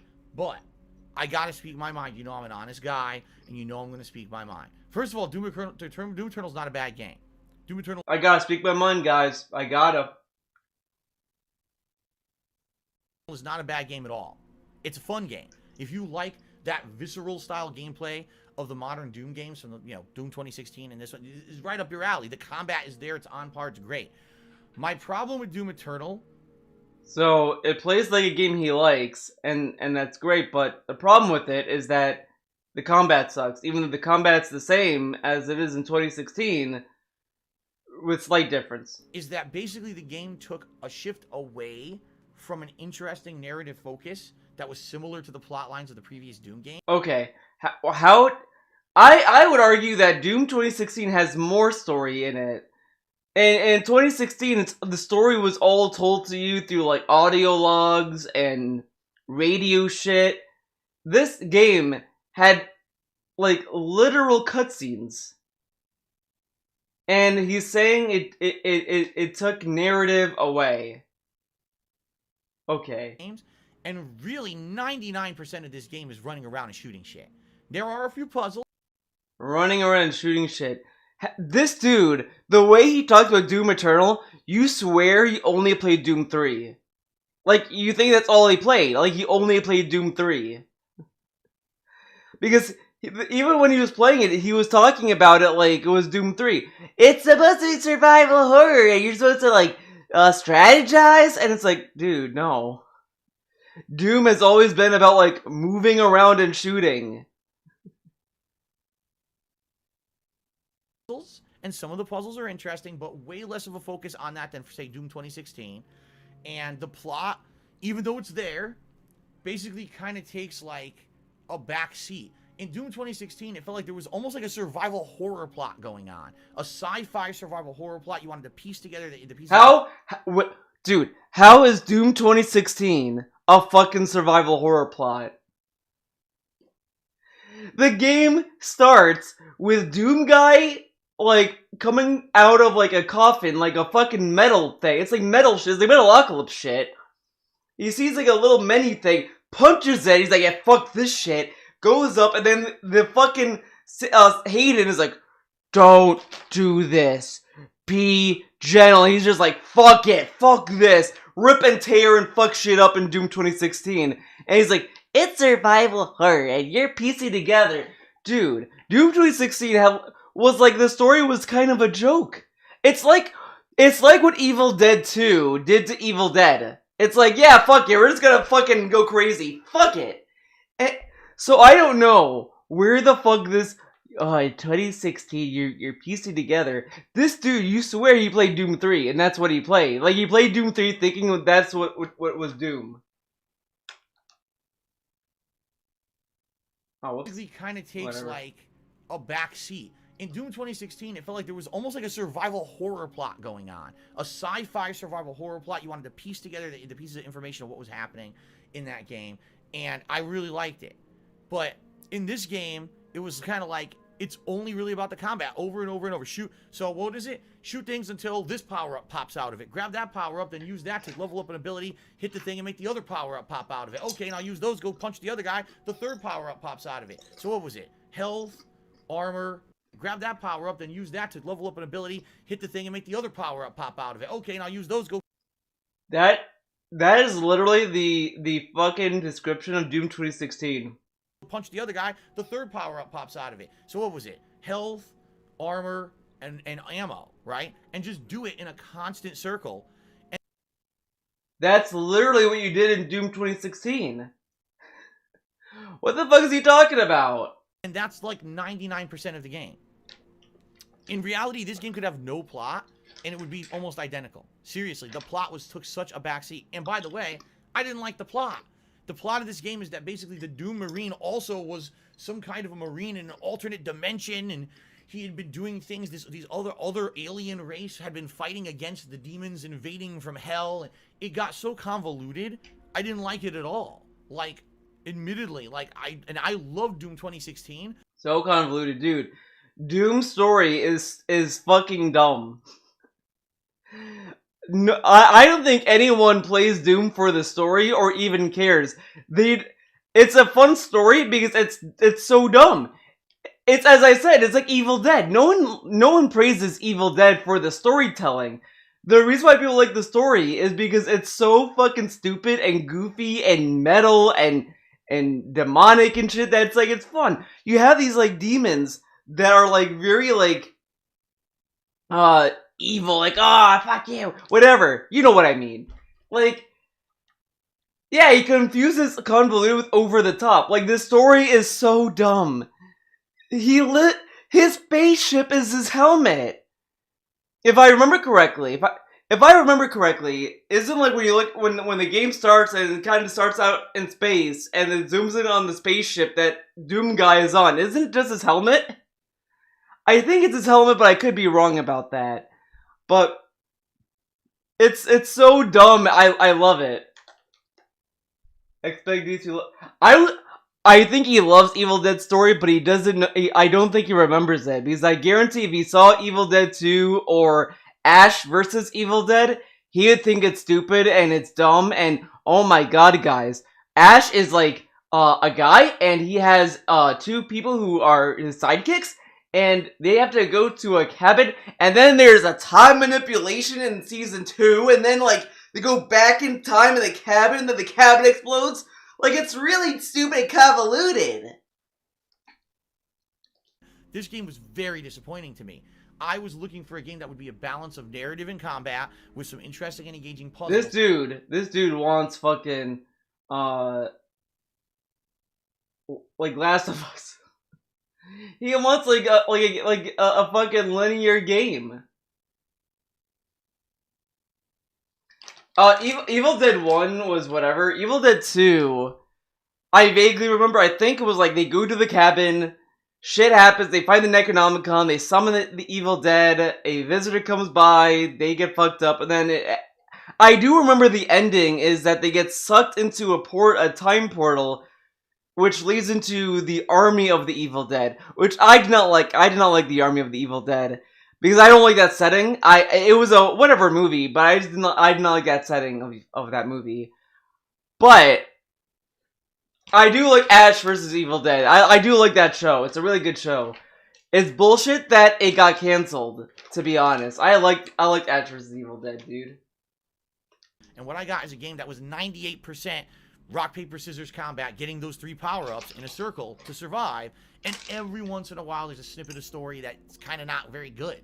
So that's my take, and that's my opinion. You can disagree. Lots of people absolutely love this game, thought it was better than Doom 2016.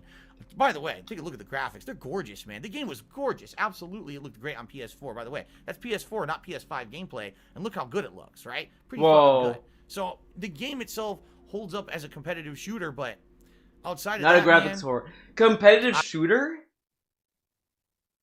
What's so competitive about Doom Eternal?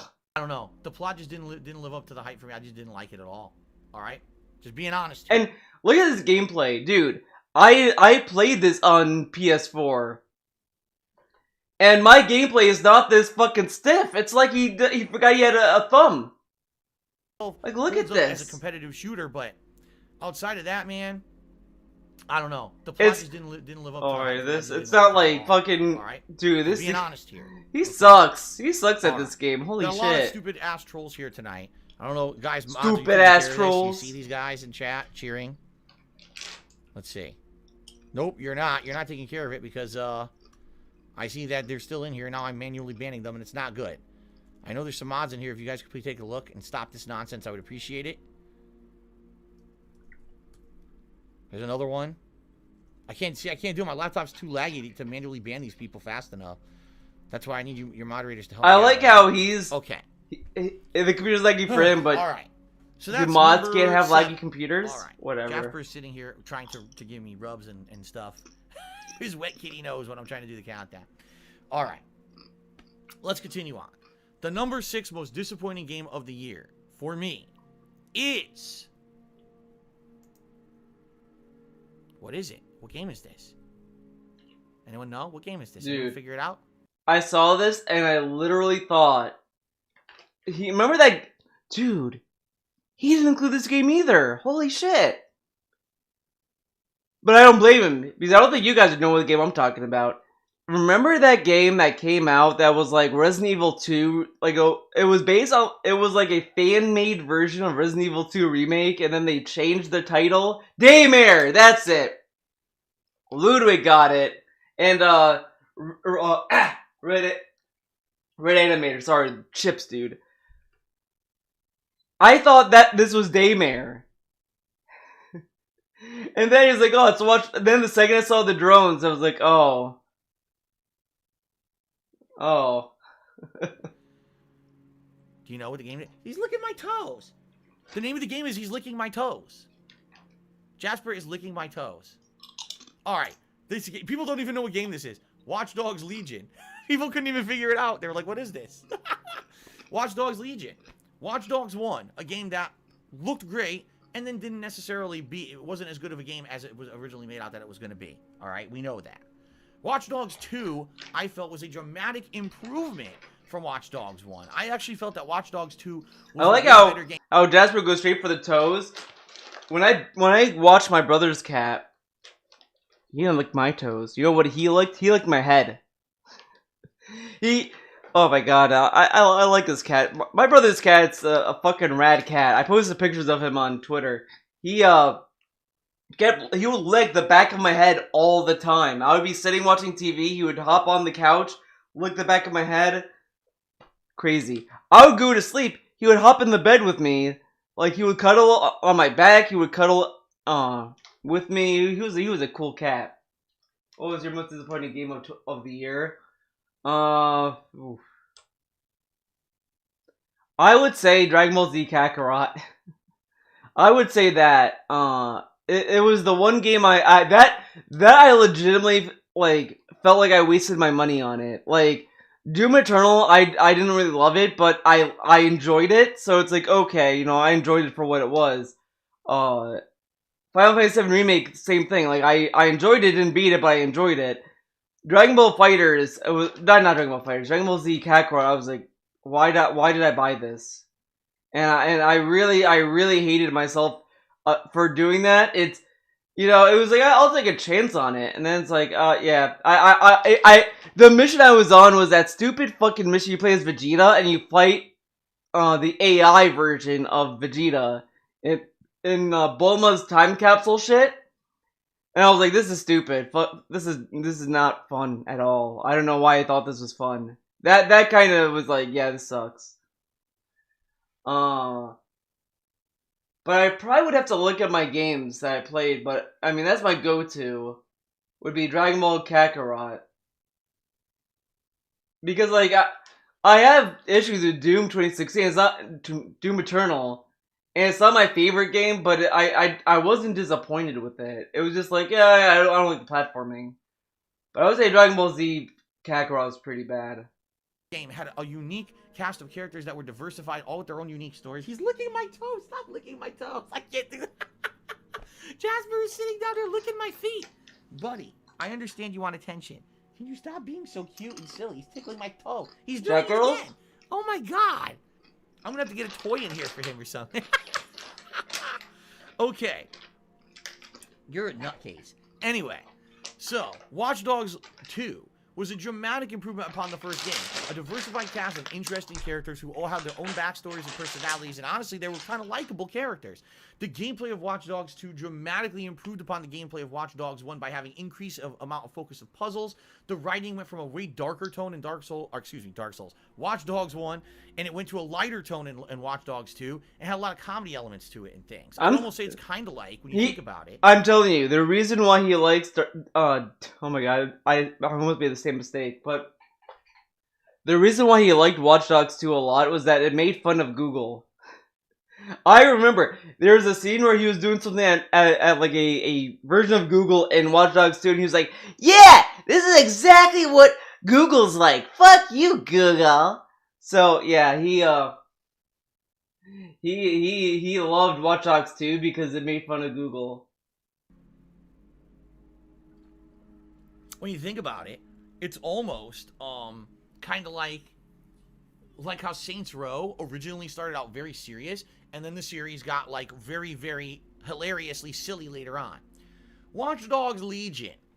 All right, when it was first announced, the whole premise of the fact that your DedSec agents and hackers are not going to be uniquely written characters, but instead it's just anyone who you can just recruit from the city. I was very skeptical about this. I was very skeptical about how this was going to work. I was like, what if these characters are just recruitable at any time? And by the way, it was said there's permadeath. If these characters die, they're out of the story forever. Is it just going to basically be that there's going to be archetypes of a character, right? Will there be an archetype of a character, not an interesting character with a story, but just, oh, this is a type of character that you can recruit. And then if you lose them, you could just go recruit the character back again, a different one. And so really, there's no risk at all in the game. So who cares if you play super risky and you lose that character? This dude played the entire game super safe. This dude, he played this game so boring. It's astounding. He only played as the drone expert. He didn't want to play anything else because the drone expert was the easiest class. This dude can find any cheese in any game. He'll play a game, and if there's something in the game that you can do that makes the game easier, he'll do it. Character, you just go get another character that has the same abilities back anyway. And this is what I was guessing might happen.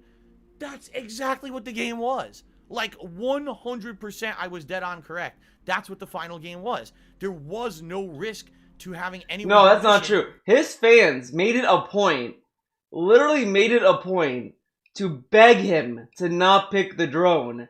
And he was like, "Why would I not pick the drone? It's in the game, okay? Why would I not pick it? The game offers the drones."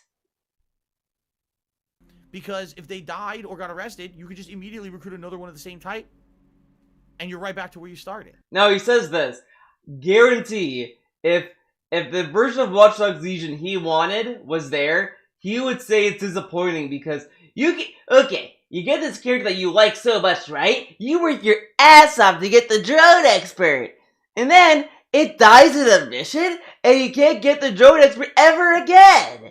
It's so fucking stupid. If I was making the game, they should have had a way so you can, like, get the character again, or another drone expert. You're telling me that in a world of cyber technology, there's only one drone expert? Wow, it's so stupid. The story itself was not very interesting at all, sadly. The story had a few unique missions. Admittedly, there was one mission that dealt with what if you took a person who was dying or sick and you scanned them into like a virtual reality system, like an AI system, and made their consciousness and artificial intelligence.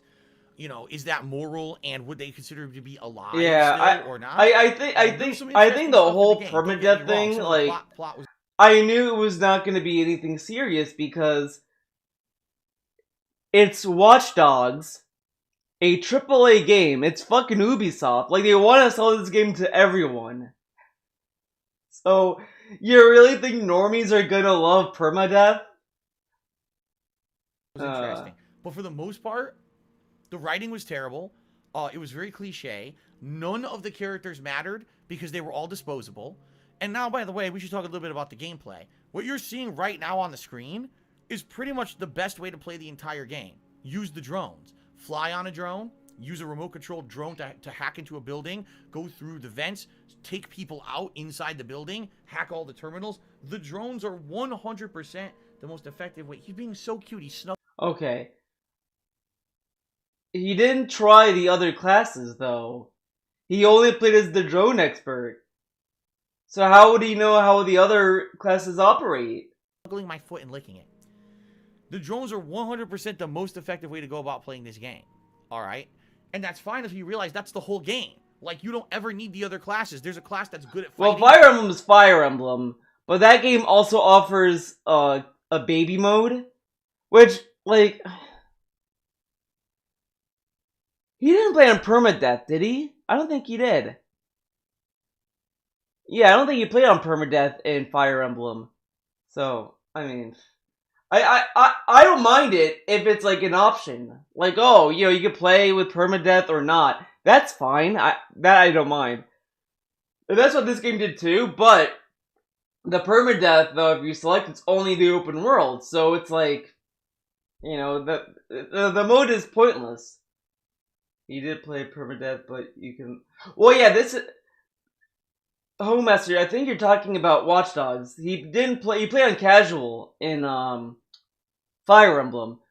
I'm sure in permadeath and Fire Emblem, you can restart the mission and get the character back, but, he played on casual. I'm pretty sure he did. You never need it. There's a class that's good at gunplay. You never need it. The drones are the best thing in the game, and they're incredibly unbalanced and overpowered. If you just have a team of all drone people, you beat the whole game easily. So there's other ways to play it, but you're actually hindering your own experience by not using the drones. So the game is piss easy. The game is too long, by the way. The game is incredibly long and drawn out. It's like, I think my playthrough was around 30 hours, if I remember correctly. How is 30 hours drawn out? It's like 20 hours in normal people time. But... Okay. Maybe even a little bit longer. And it just felt like a lot of the things in the game were just padding, and the plot is not very good. Mostly because you don't have any characters. And the only reason why it's 30 hours is because look how slow the drone moves. And he's like, it's so slow, it takes forever. Archetypes at any point. So if you don't have characters, why would you even care about them? And the answer is, you don't. So Watch Dogs Legion, they took 2 steps forward with Watch Dogs 2, and they took like 10 steps back with Watch Dogs Legion, because for some reason they wanted this really weird scenario of everyone's like a recruitable, disposable agent. Now, I have a theory about why I think they did. Jasper, he's biting wires. Now I gotta get him out of the office. I have a theory as to why. Nice wedgie pull. Every time he gets up, he has to pull his pants. That they did this was because Ubisoft was greedy and wanted to sell microtransactions. Whoa, wait, guys. Ubisoft wanted to sell microtransactions? This shocks me, guys. Guys, I can't believe Ubisoft wanted to sell microtransactions. I can't believe it. I'm writing a Kotaku article right now about it. That's my theory. I have no factual substantiation of this, but think of it. Wow, if we make every character disposable, he's doing it again. That's it. If we make every character disposable, right? Yeah, then people can buy the character. Wait. Wow, if we make every character disposable, he's doing it again. That's doing it again. If we make every character disposable, right? Oh, okay. Then people can buy the characters. And it's not like you're adding a new plot-related character. It's just a new archetype that you can use with power-ups and stuff and abilities and outfit or whatever. Now, I like how he wants Jasper out, but he could just bite wires in other parts of the house. And yeah, that's literally what they did. They made, at launch you could spend $15 and buy the high-level spy, you know? And Jasper, that's it, you're out of here. You're out of here. You can't eat the wires. Jasper, come here. Wait, dude, look at this. High-level spy. Hold up. You know? And Jasper, that's it, you're out of here. You're out of here. You can't eat the wires. Dude, right there's another bald spot. Do you see it? Yeah, you should be able to see it. Oh. Yeah, iTunes things up. I'll just cover that. Dude, it's balding. He's balding, dude. Wires, Jasper, come here. Come here. You're out of here. You're gonna be a bad. Say goodbye, Jasper Kitty. Say goodbye, because you're a bad. Oh my God, look, bro. You can't eat the wires, Jasper. Come here. You're out of here. Look at his hand placement. Say goodbye, Jasper Kitty. He put his hand up Jasper's ass. This dude. That's it. You're out of here. By the way, nice. The wires, Jasper. Come here. Come here. Nice pants. You're gonna gonna be a bad. Say goodbye, Jasper Kitty. Say. His hand is right up his ass, dude. He's filling up Jasper. Jasper is gonna Me Too DSP, dude. He's gonna Me Too him. Goodbye, because you're a bad kitty. Say goodbye. I like how he's talking to, like, Jasper as if he's like a child. Say goodbye, Jasper. That's it. You're out of here. Like, it's like he's giving him, like, a timeout. We'll see you later tonight, alright? We'll see you later tonight. Later tonight? We never saw him later tonight. That's a lie. On the rug now in the hallway.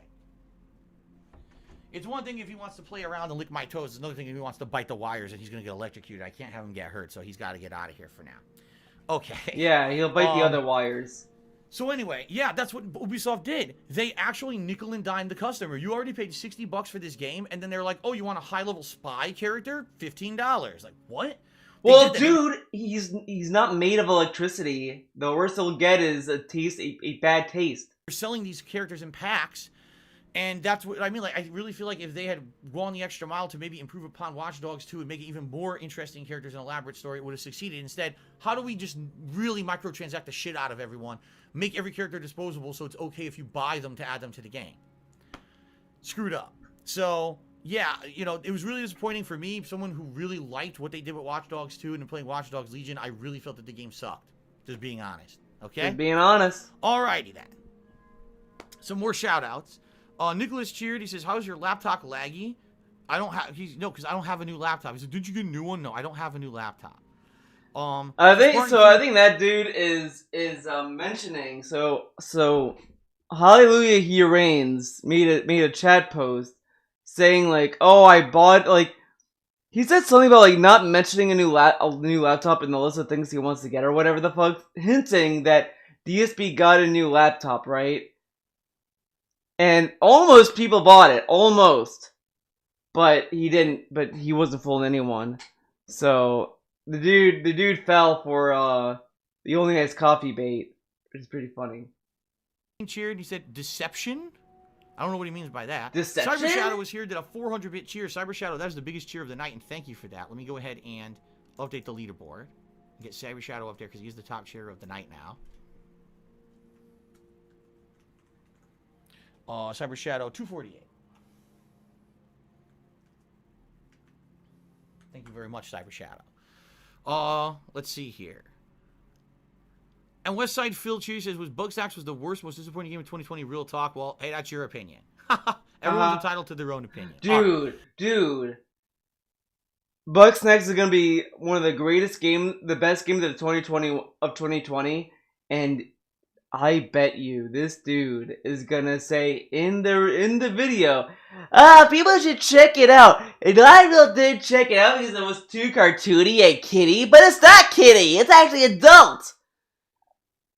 I know he's gonna say that because he did the same shit with like Dragon Quest 11. He had a little speech in it where it's like, no one picked up Dragon Quest 11 because they don't like turn-based RPGs. Continuing on, ladies and gentlemen. Continuing on, boys. My number 5 most disappointing game of 2020 is Marvel's Avengers. Yeah, this is a game from Crystal Dynamics. This is a game studio that's put out great games before, and we heard about this game. It was hyped up for years and years that it was going to be the definitive game of Marvel. You'd be able to team up with your friends and control Earth's mightiest heroes and have all their respective abilities be reflected very accurately of how they are from the movies and the comics in this game. Jump in, jump out, drop in, drop out co-op so that you can do these fights with your friends. A lot of people at first were thinking, maybe it'll be like Marvel Ultimate Alliance, but with modern graphics and gameplay mechanics and things like this, right? And then we start gameplay of it. And admittedly, when we first... Oh, look, I got a trophy. When we first saw you got a trophy. It didn't look that bad, all right? I don't know. When they showed it, a lot of people were not really hyped on it. Was actually not representative of the game. That gameplay demo that they released during the summer of 2020, or the fall, I think it was actually the intro segment of the game, which had a bunch of cinematic gameplay, quick time events, and things in it, a boss fight. Most of the game doesn't have that. Most of the game, it's literally what you're seeing right now on the screen. You're running around, you're fighting a million generic enemies, you're mashing buttons, and yes, I mean that. You're mashing buttons. The game doesn't have complex combat mechanics. It's pretty basic. You do some basic button tapping combos. You build up a special move, use the special move, use some ranged attacks. There's really not much to it. It's not balanced. There's certain characters like Thor, Captain America. You could just stand there throwing your projectile constantly and beat almost everything in the game. It's fun at first when you first start using a character. But then it just kind of wears out right after a few minutes of using that character once you've seen all their abilities and their capabilities. I like how he doesn't mention that the quick time events are so pointless. During the campaign of the game, which by the way is about 12 to 15 hours long, depending on if you do side missions and stuff. Most of the time you're playing as Kamala, who's a new girl, Ms. Marvel. She's a character from like the last decade in the Marvel universe. She is canon, but she is canon, guys. They made her the focus of the campaign of the game rather than the actual Avengers. Now, if you like that, which I didn't mind, that's cool, but you kind of misnamed the game. The game is the Avengers. It's not Kamala's origin story, which is really what the origin story. Yeah. That's what the campaign Kamala, is. It's her dude. origin story. So it's a little disappointing. Her origin story, how she became VP, dude. It's really not. Once you beat the campaign of the game, which is okay, it's passable. But my major criticism of the campaign of the game, a lot of the heroes you don't. I think of the fucking Todd and Aaron skit.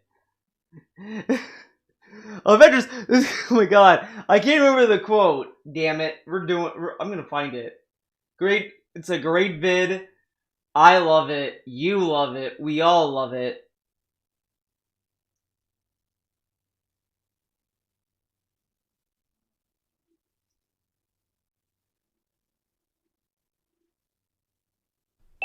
Yo, hey, can you hear me? Oh, how's it going? Yeah, I hear you. Hello.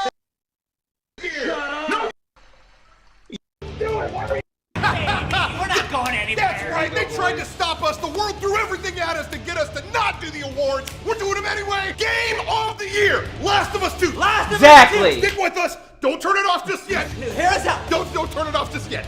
Best graphics of the year. Fuck snack. Yo, I saw a spider made of French fries. Whoa. Next gen, we have a rhyme, baby. Most graphic. Cyberpunk 2077. I am assaulted as soon as I turn the game on. Oh my god, that's DSP. In my face. I let my kid take that game to show and tell. Best payoff I let my kid award. take it. Craziest video game prediction. PS5. Well. Trust me. Most insane villain. Kamala Khan in the Avengers game. Yo, this evil queen took over the whole fucking game. God, get this fucking little kid out of here. I want to be the Hulk. Even 15-year-old girls who are fans of the Avengers don't want to play as a 15-year-old girl who is fans of the Avengers. They want to play as the Avengers. Best. There you go. There we go. Exactly. I couldn't have said it better myself. The very last few hours. I mean, the Hulk you get right at the beginning, along with. I love Todd and Aaron. Todd and Aaron's great. But outside of that, there's every character you. But is it satire? Iron Man. Then you unlock Black Widow. Then you unlock Captain America almost at the end of the game. Captain America can only be played in like 2 missions in the entire story of the game because you get him at the very end. So it's kind of weird, this slow unlock system, but there's no payoff. It's not like, oh, you unlocked everyone, now there's a big culmination. It's just like there's one more mission, then the game ends. I don't like that. I don't like Avenger should have that. been able to be played over the course of the game if you wanted to use. What if Captain America is your favorite Avenger and you only get to play him in 1 mission in the game? Well, that's fucking disappointing, right? Now, once you beat the main plot of the game, you unlock all the post-game side content, okay? And the post-game side content is boring. All you do is fight generic enemies and get loot. Yeah, the game that looked levels up your pretty gear, lame. which allows you to go fight more generic enemies and get loot that upgrades your gear, that allows you to fight more generic enemies. And I think you see the point I'm making. When they made this game, it's basically like almost like an MMO, but not. It's a game with a campaign, but it's also an MMO, but it's not a particularly good or interesting MMO because it's action-based. There's no RPG. Yeah, I think it would have been better if it was It's literally just 2015. mash Like, buttons. if this was an So, old, like it came out way what they too were going late. for. They were basically looking at other games of recent, like 5 years, and said, "Oh, the looter shooters are really popular. Let's make a looter shooter. Only it's not looter shooter. It's combat button mashing kind of cooperative gameplay with the same looter elements, and hopefully it'll catch on, and people will think it's games as a service. And instead of worrying about the initial campaign that's 12 to 15 hours, people will be playing this game for months to years on end. We'll have free DLCs coming out with free expansions. The problem is, after everyone beat the campaign, they dropped the game entirely because they all realized the content that opened after the campaign was incredibly boring. Incredibly boring. It's just the same repetitive shit. And it didn't have the hook of other MMOs. It certainly doesn't have the social aspect of MMOs. So I don't know. Like, it the just game barely sold anything close to what they spent on the development budget, and it was a ginormous loss. Dude, tip animations! Whoa. Now, dude, remember when he had tip animations? No one even really knows. Thanks for the tip. Because can't say that anymore. That what they were going to do was have all these free DLCs. Well, that's all well and good, but are they really going to follow up on that when the game's a huge money loss for them and really no one's buying the game anymore? So they had one DLC so far, which was I think Kate Bishop, like I don't know, it was supposed to be Hawkeye, like a female Hawkeye or whatever. King Bishop? But are they really, when you think about it, are they really going to spend time putting out tons of DLC content for a game that's not selling? That's a female what? Is the game incredibly underwhelming, but then all the promises that they made about what was going to come out for the game may not ever come to fruition. Oh, by the way, Kate Bishop promised a free next-gen upgrade. Oh, you're King Bishop, and I was like, what? Came out. It doesn't exist. They've delayed it indefinitely, and now we have no idea if it'll ever be a next-gen Thanks for the upgrade. marbles. So, basically, the whole game's kind of a humongous flop. The game is underwhelming, isn't super fun to play at all. It's boring and repetitive. When you beat it, all the content sucks. Now the DLCs may never come out, and we don't get the free next-gen upgrade. So it's like shitty on all fronts. But didn't they just say that the next-gen update just got delayed? Like it's coming out. It's delayed. But honestly, who really fucking cares? Like, I'm gonna be real. Like, I think the only games that need next-gen upgrades, if it's free, whatever, fine, do it.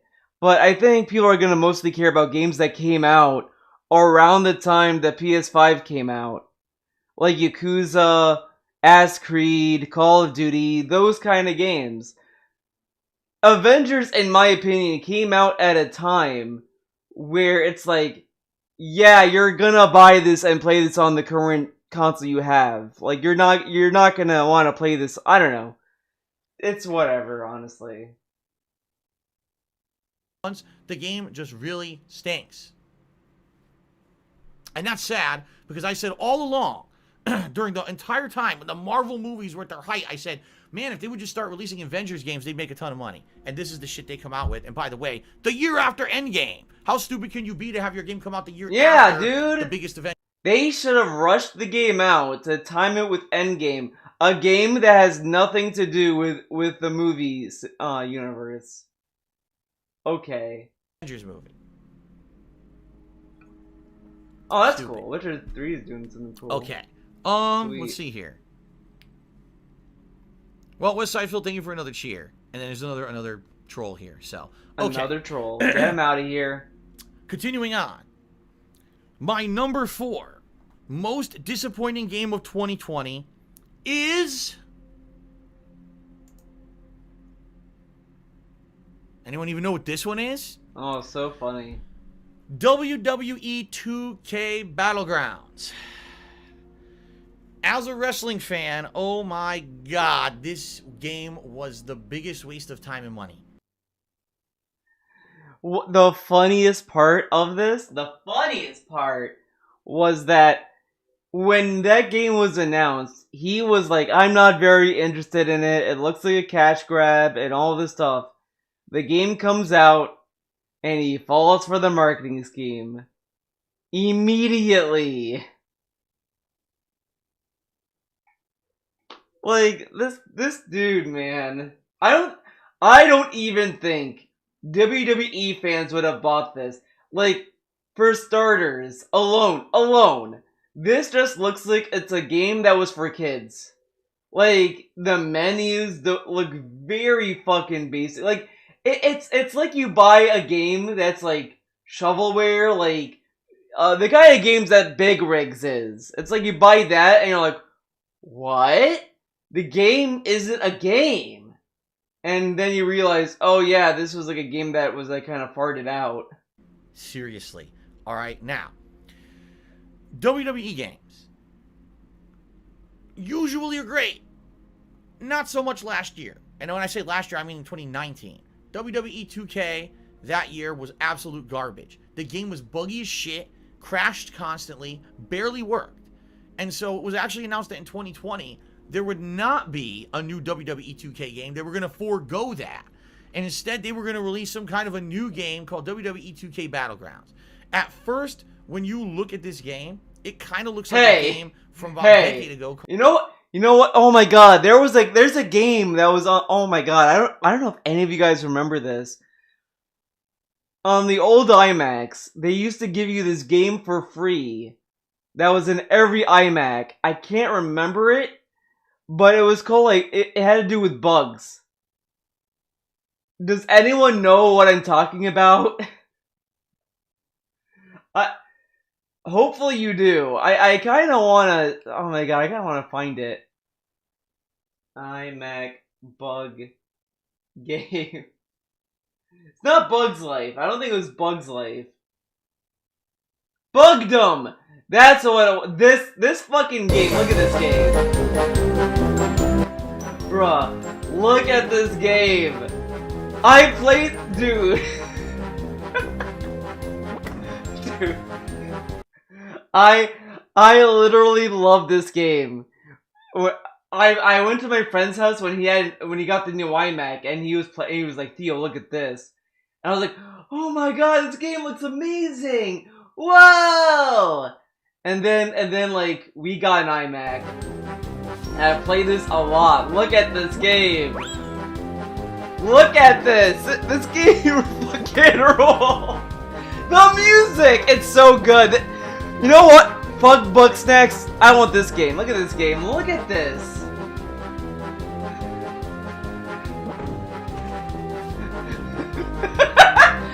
This game, dude, you see ladybugs. Dude, this game is badass. Dude, he just kicks the fucking. He's like, fuck that. Get him out of here. Wait, was the key to the door right there? The key was right there! Hell yeah, look at that. It's ripping and tearing. Hell yeah! Yeah, this is ripping and tearing, baby. Dude, look at the enemies! The enemies are ants! Dude, the ants literally scared the shit out of me. The ants scared me as a kid. I was terrified. Dude, you can roll around. Look at the fucking ants. They look so fucking creepy.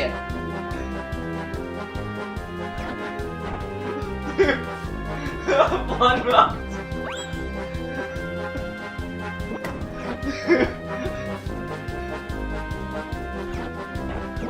Oh my god, dude, he's getting destroyed.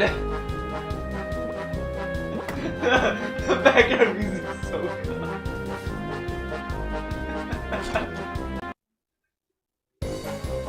Oh shit, level 2! Whoa, oh shit!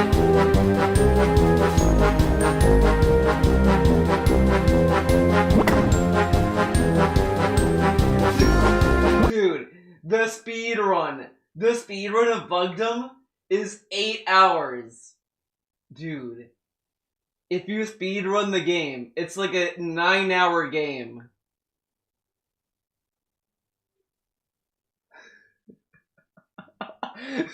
What happened to these devs, dude? What happened to these devs, dude? They're trying to steal up my childhood. Oh my god, dude. Oh my god, I wanna play this game again. Holy shit. Dude, that game looked better than this! Bugdom looks better than this game. I want you all to sit down and think about that. Called WWE All-Stars that had like super deformed. Oh my god, that was a nostalgic trip. Holy shit! At it in arcade-style combat, okay? In that game. Oh, by the way, if you're wondering why the face cam is out, he was doing the LTG meme. Okay, guys, you gotta hit the $30 tip if you want to see me turn on the face cam. Pretty fun.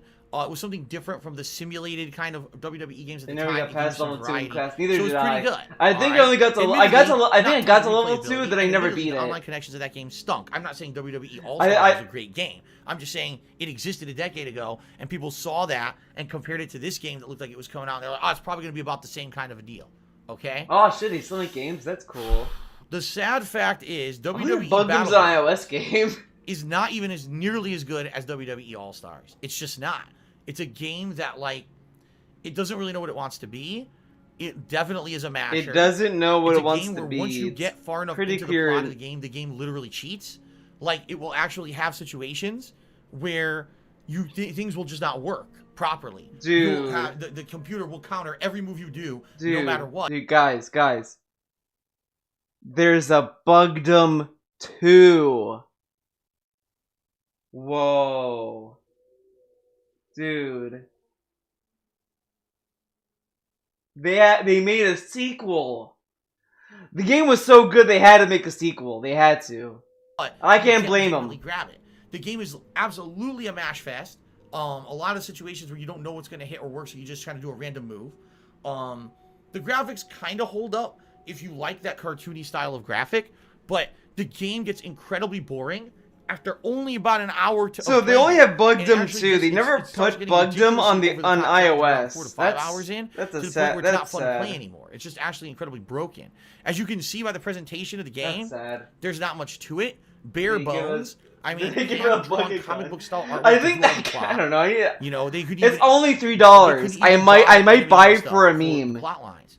but I don't know. So- I don't know yet. Basically, you know, looking at this situation, I'll have to think about we it. were looking. Everyone who was a fan of wrestling, this last. I just want 2020, Bugdum 1. we I want knew the we weren't gonna classic. get a WWE I 2K think game you because it know was better so than bad in these 2019. We were looking for something. Thank at least you. to kill Thank the you. time and give us Oh my something god, to do with that's this not rad. it. This was the biggest waste of time. This game was the biggest stinker. And if anything, I just talked about this game for 3-4 minutes. The game hasn't even fucking played yet. This is the problem with the game. you want a game like this? He it's really all picked this about the footage, gameplay. though. Jump in, you're having fun with the the gameplay. Instead, it's like, here's a million menus. Here's a stupid cutscene in a comic book. You're loading. And it's like, dude, the fucking game. When does the game start? And then when the game starts, you're like, look at this. Look at this. I can't even look at this without laughing hysterically. How bad this is. It's just a fucking. You weren't laughing when you joke. played it, Look at this Phil. shit. He, Like, what were they thinking? dude, he's acting like this, right? Oh my god, this banger of a game, dude. Dude, guys, I might be an unironic Bugdum fan. I might just be. 11 years ago. I mean, come on, 11 years ago. Oh shit, Bugdum 2.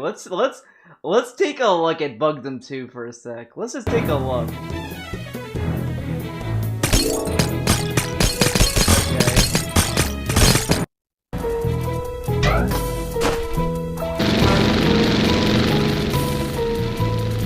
Okay, I hate it already. I think they should have stuck with Bugdum 1.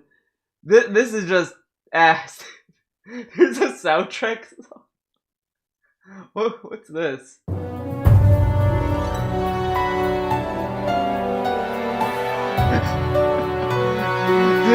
Dude.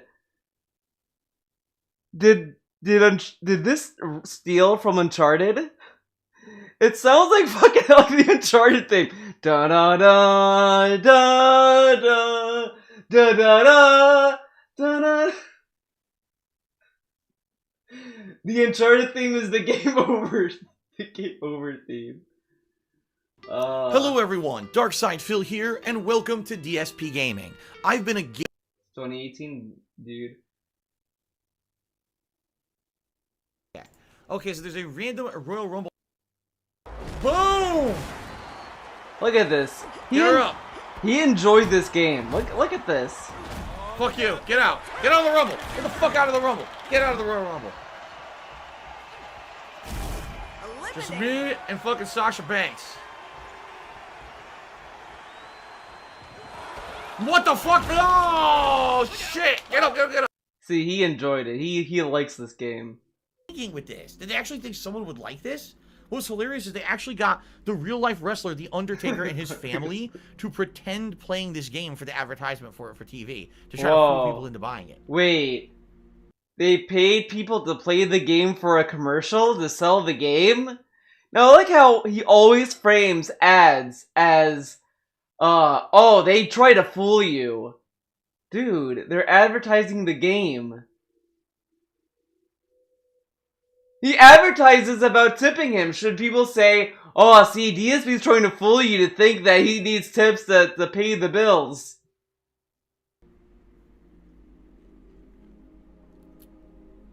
Unreal. So anyway, guys, I hated this game, sadly, and I'm a fan of pro wrestling. Thanks for the $5 tip, Anlete. I don't know if it went through. It should have. Where are the alerts at? Yeah. I think... Did it go through? I just didn't hear it. Why didn't it go through? It should be the right thing. This is bullshit. Come on! What? It's not showing up! This is bullshit, okay? It should literally be playing. Hold on. You guys have to hear what he said. You have to, okay?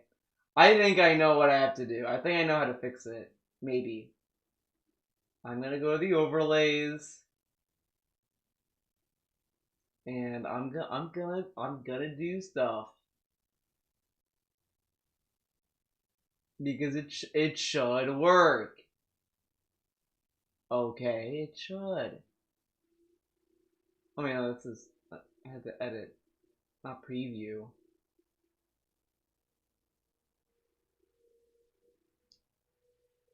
Alright.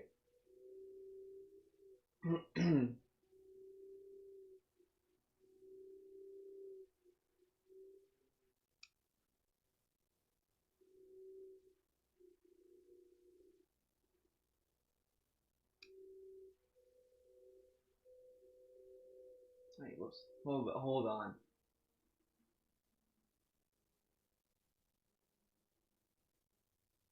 You're gonna get this fucking shout out, dude. Donnie, go! One bug game, please. Who's calling me? Uh-oh. Oh, it's my mommy. Hold on.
Oh my god, I am so sorry.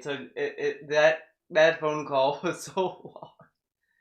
But it was an important phone call. It wasn't. I mean, nothing bad happened. Don't worry about that. Nothing of consequence. But it was at least like, it wasn't bullshit. I'll put it that way. It wasn't like, my mom saying, buy some eggs. Nothing stupid.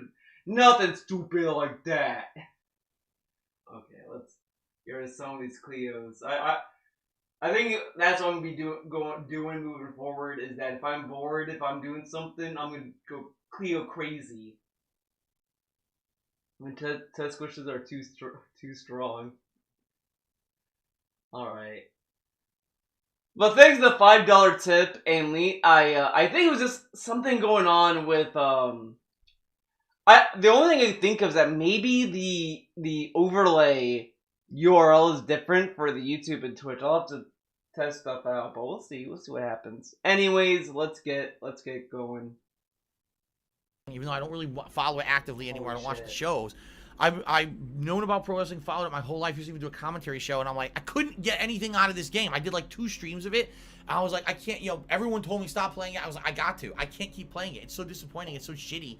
It's just not a good game at all. Unbalanced, completely unbalanced game. Just very unfortunate. He enjoyed this game. It's bullshit. He's lying. That at some point they're gonna actually release something better. Maybe another 2K game, hopefully next year. We don't know. We've got no word on that yet. But good lord, dude. We need to get this fucking out of here, and we need to get something better than this, because this game fucking sucks.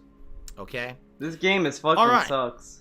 Well, ladies and gentlemen, I was dropped a sub bomb on the channel from someone named this fast forwarding that, as well as Razos.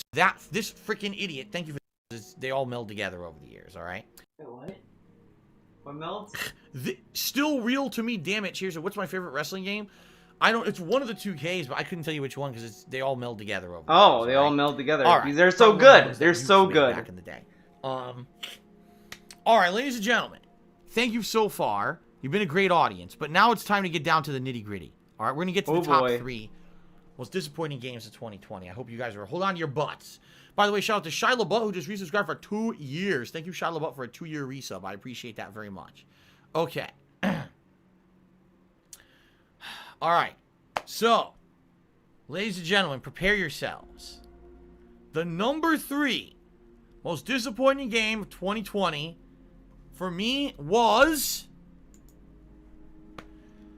nice Deadly Premonition 2, and I don't even know if I have to say anything. Just look at your screen right now. Fucking dude, man. It's a Sweary game. To let you guys know, Sweary is a weird fucking developer. I honestly don't think he cared that much about the frame rate or performance. I don't think he gave a shit. It's kind of like a meme that he made the game run this way. And DSP takes it seriously. That's real gameplay footage. That's actually to weed out the fake fans. Footage of a brand new release from 2020. That's not a game running on PC poorly. That's actually what the game looked like. It was a new release on the Nintendo Switch, fully priced, okay, full price game on the Switch. Now, here's the thing. Deadly Premonition 1, when I played it years ago, ran like shit on the PlayStation 3. It was choppy, it had graphical issues. And I was like, man, that game was interesting because it had a unique plot, quirkiness to it, really zany, over-the-top, almost anime-ish style character. Anime? And I was like, dude, if the game... Francis is anime, guys. He's anime. He's the definition of anime, dude. But like, so I like how the PS3 version had issues, but that's fine. That's fine, but Deadly Premonition 2 having issues? That's stupid.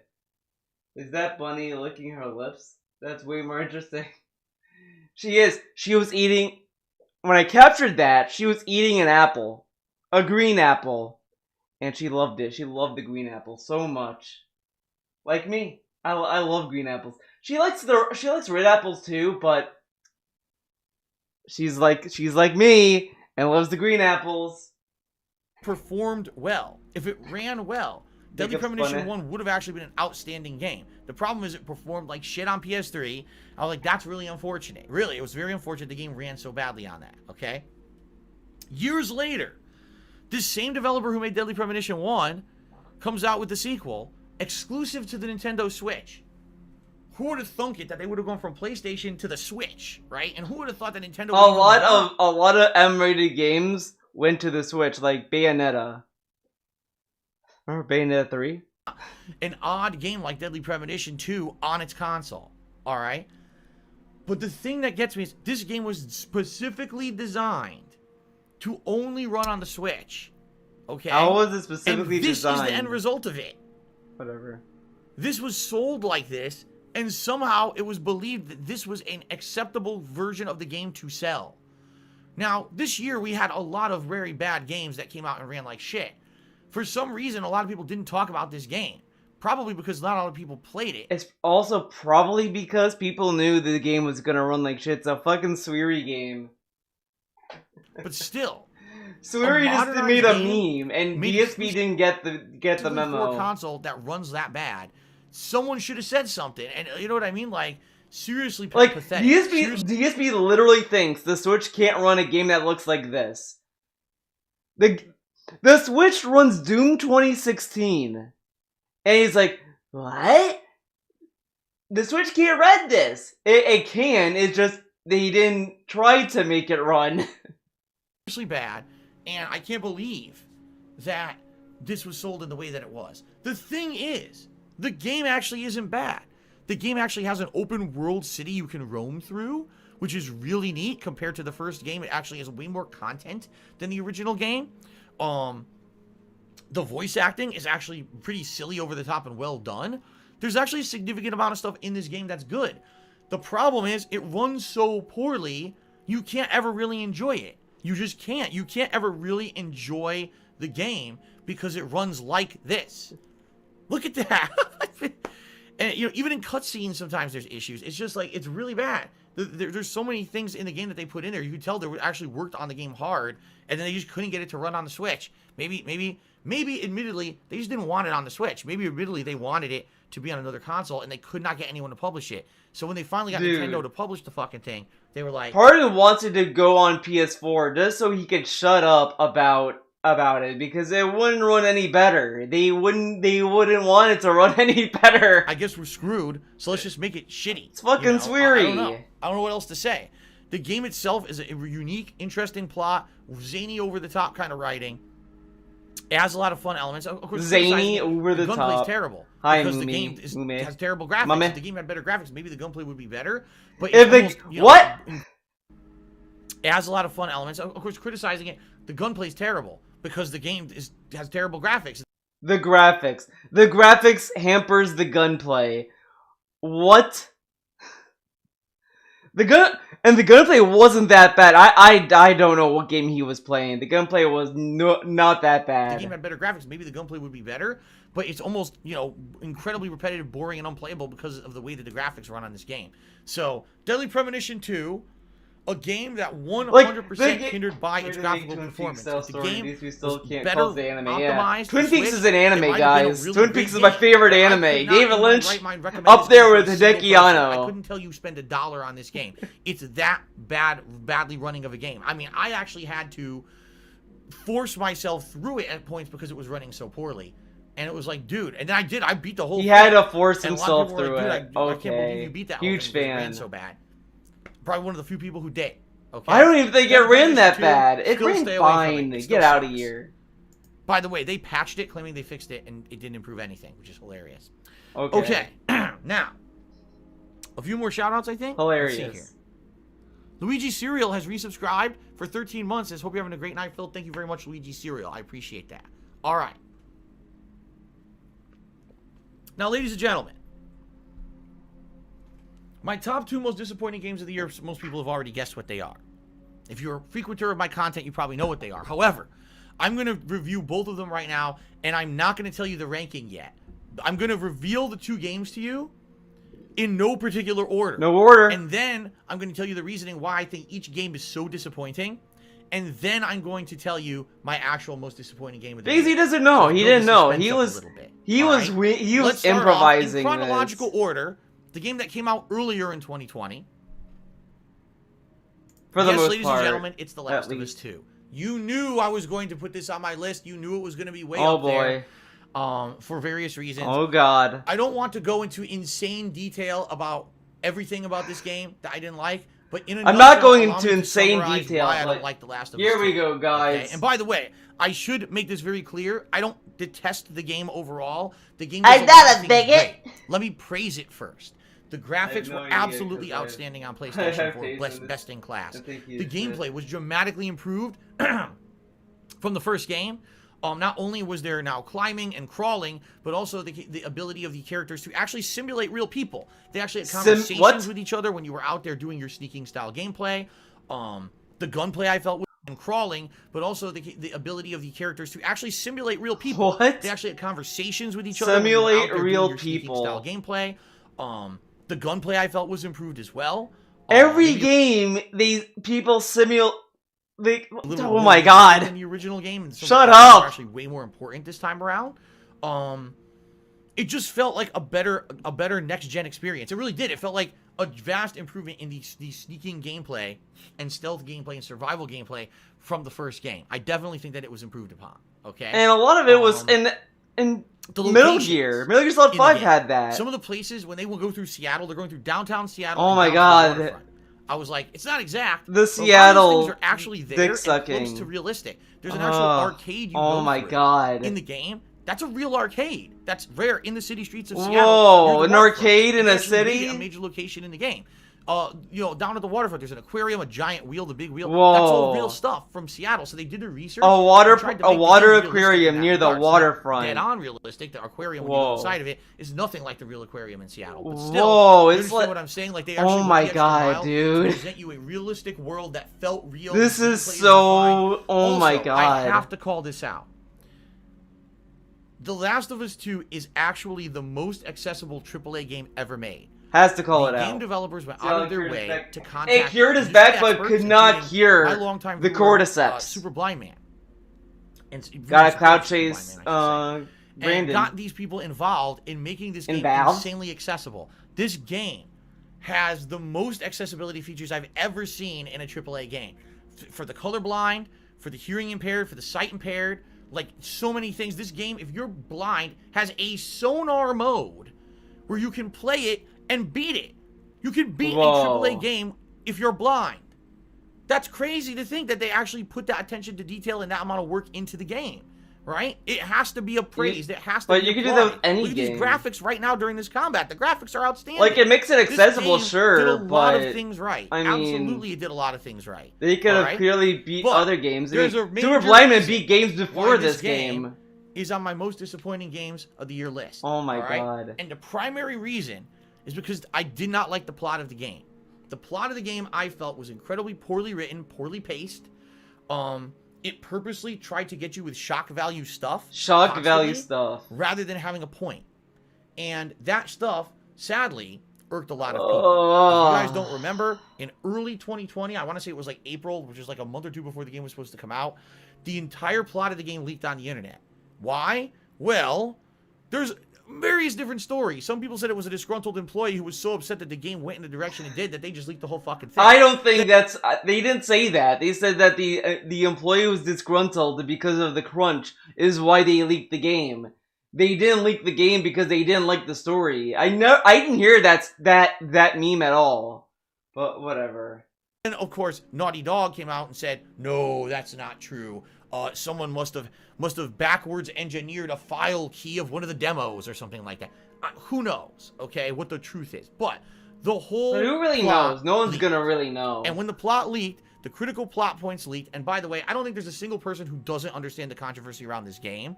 One of the major characters, the beloved characters from the original game, dies relatively early into this game, and it's not even a meaningful death. It's a waste. It's not meaningful that he died.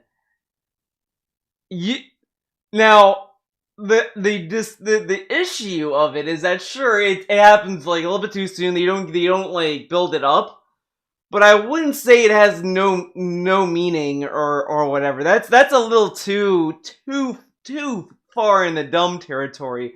That's like me saying there's no point to bugdom, and we all know that's not true. There's a point to bugdom. You gotta save the ladybugs. That's the point.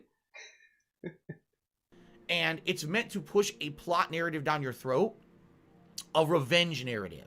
We want to get revenge on the people who killed that critical, beloved character from the first game. All right? And I understand that. I get that. It's a plot device. It's a plot device. Shut you up. have to understand that when the majority of people who played your first game loved a character and wanted to see what was going to happen with that character in the sequel, you're going to piss off a lot of people when you kill that character off right away. In addition, the game was completely misadvertised as supposed to be a game with Joel and Ellie, the two main characters from the first game. I don't know, like the beginning of it, well... But then when one of them dies right away in the sequel, you realize the entire advertisement campaign was a bait and switch. They even had scenes rendered where Joel was in the scene. Okay, he was in the fucking scene, and he wasn't really in that scene in the real game. It was a different character. They did it to trick people into thinking Joel would be a major part of the second game when he really isn't. It was horrendously broken in that regard. Like, you can't do that. You can't try to fool and be dishonest. Yeah, Kojima, you can't do that. Kojima uploaded so many MGS5 trailers, and none of that was in the game, okay? So, Kojima cannot do that.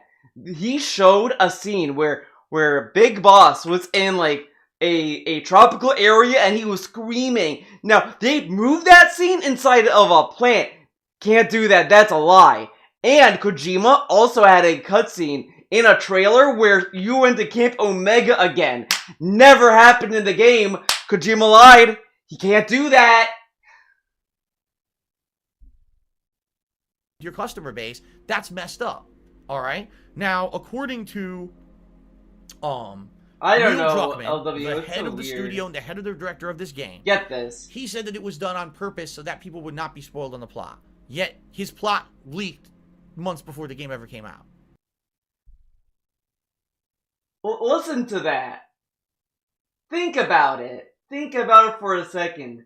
Neil made a trailer to not spoil the game. And then something out of Neil's control happened, and DSP is blaming Neil for the leak that has nothing to do with what Neil wants intention. But it's Neil's fault. It's like, did he think... Dude, did DSP think that the game leaking was some PR stunt? Like, it was some, like, stunt to get people to buy the game? Right? So it's kind of like... What? I don't know. So here's the thing. That point made no sense. That's not my only problem with the game. Even though it is my major I problem mean, with the game. that's like victim There's blaming other Neil problems on too. that. But the problem is that this game pushes a very stereotypical revenge narrative down your throat. Now someone who is a very likable character, intelligent character in the... Okay. You know what? This is dumb from him. He's saying, oh, well, this game pushes a generic revenge plot.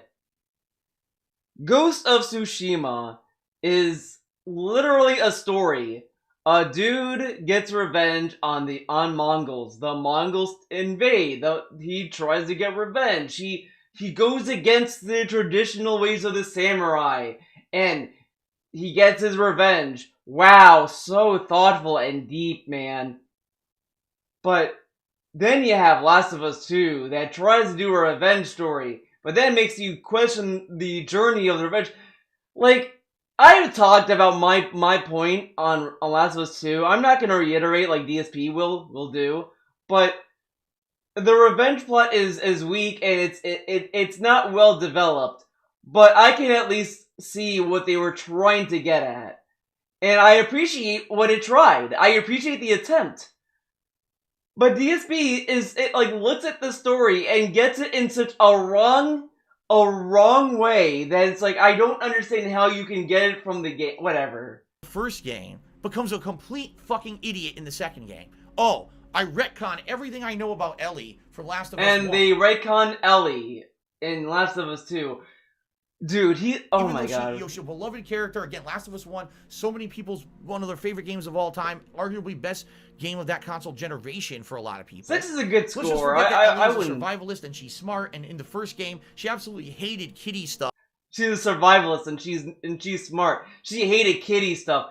Dude, in Last of Us 1, that whole scene was juxtaposed? Whatever. Came from, like, she was mad that Joel was like, wants to ditch her, and she was like, fucking people, so she wasn't coping with anything appropriately, and it's fucked up to be so distant and cold to people, just in general, like in the setting of Last of Us, you know, it's like, that point, people should be getting together, and for her to be so cold to people that she should trust, it's fucked up.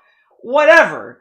And he's like, oh, they retconned it. Dude, she was like a teenager in Last of Us 1. She didn't have any relationships. She didn't have time. Last of Us 2, she's literally in a fucking privileged camp.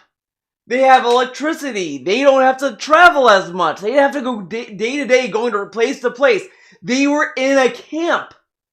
So they had the luxury to being in a relationship and all this stuff. Like, they had that luxury. Like, she was reading a girl's diary and laughing at how a teenage girl could be caring about boys and her looks and things like that, because she realizes this is a survivalist world. I can't believe people used to be this ignorant, because they or basically safe enough to think like that. But in Last of Us 2, she is. In Last of Us 2, she's in a safe environment to do this. She's literally in a camp that has a gigantic wall around them that has running water and electricity. They have fucking movie night. Safety is ignorance, says Mr. Gated Community. Yeah, but like, the whole angle of these movies and The Walking Dead, all of these things, there's always a camp that is privileged. They're privileged. That's why you have like villains like the governor, what's his name? Negan. They have power. They have things that they offer to people. Like, that's what all this is, and it went over his head, and he doesn't understand that Ellie being in an enclosed area led to her being safe and sheltered compared to where she was in the first game. He's so fucking dumb. This is basic shit. Alright?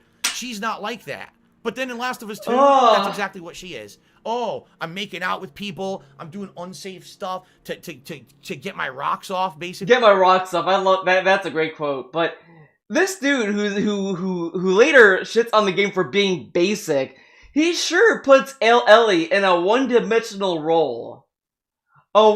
She's a one-note character in DSP land. If DSP made Last of Us 2, she'd be completely one-note and nothing going on.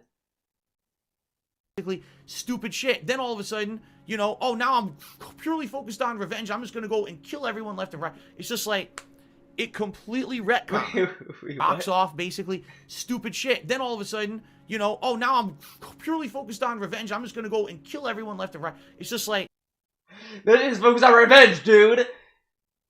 Yeah, Abby killed Joel, so what do you think she's...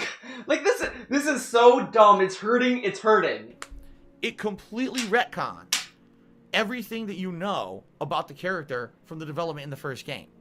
Okay? And then it throws away the other beloved character from the first game within the first few hours. The worst part about all this is that there's a new character named Abby. Oh, God. She's the person who kills that beloved character from The Last of Us 1 within the first few hours. Go. And you're forced to play as her, and basically the game tries to make you like her. Even though there's nothing to like about this character. She's a bitch. And you're forced to play as her, and basically the game tries to make you like her. Hold up, guys. Watch this.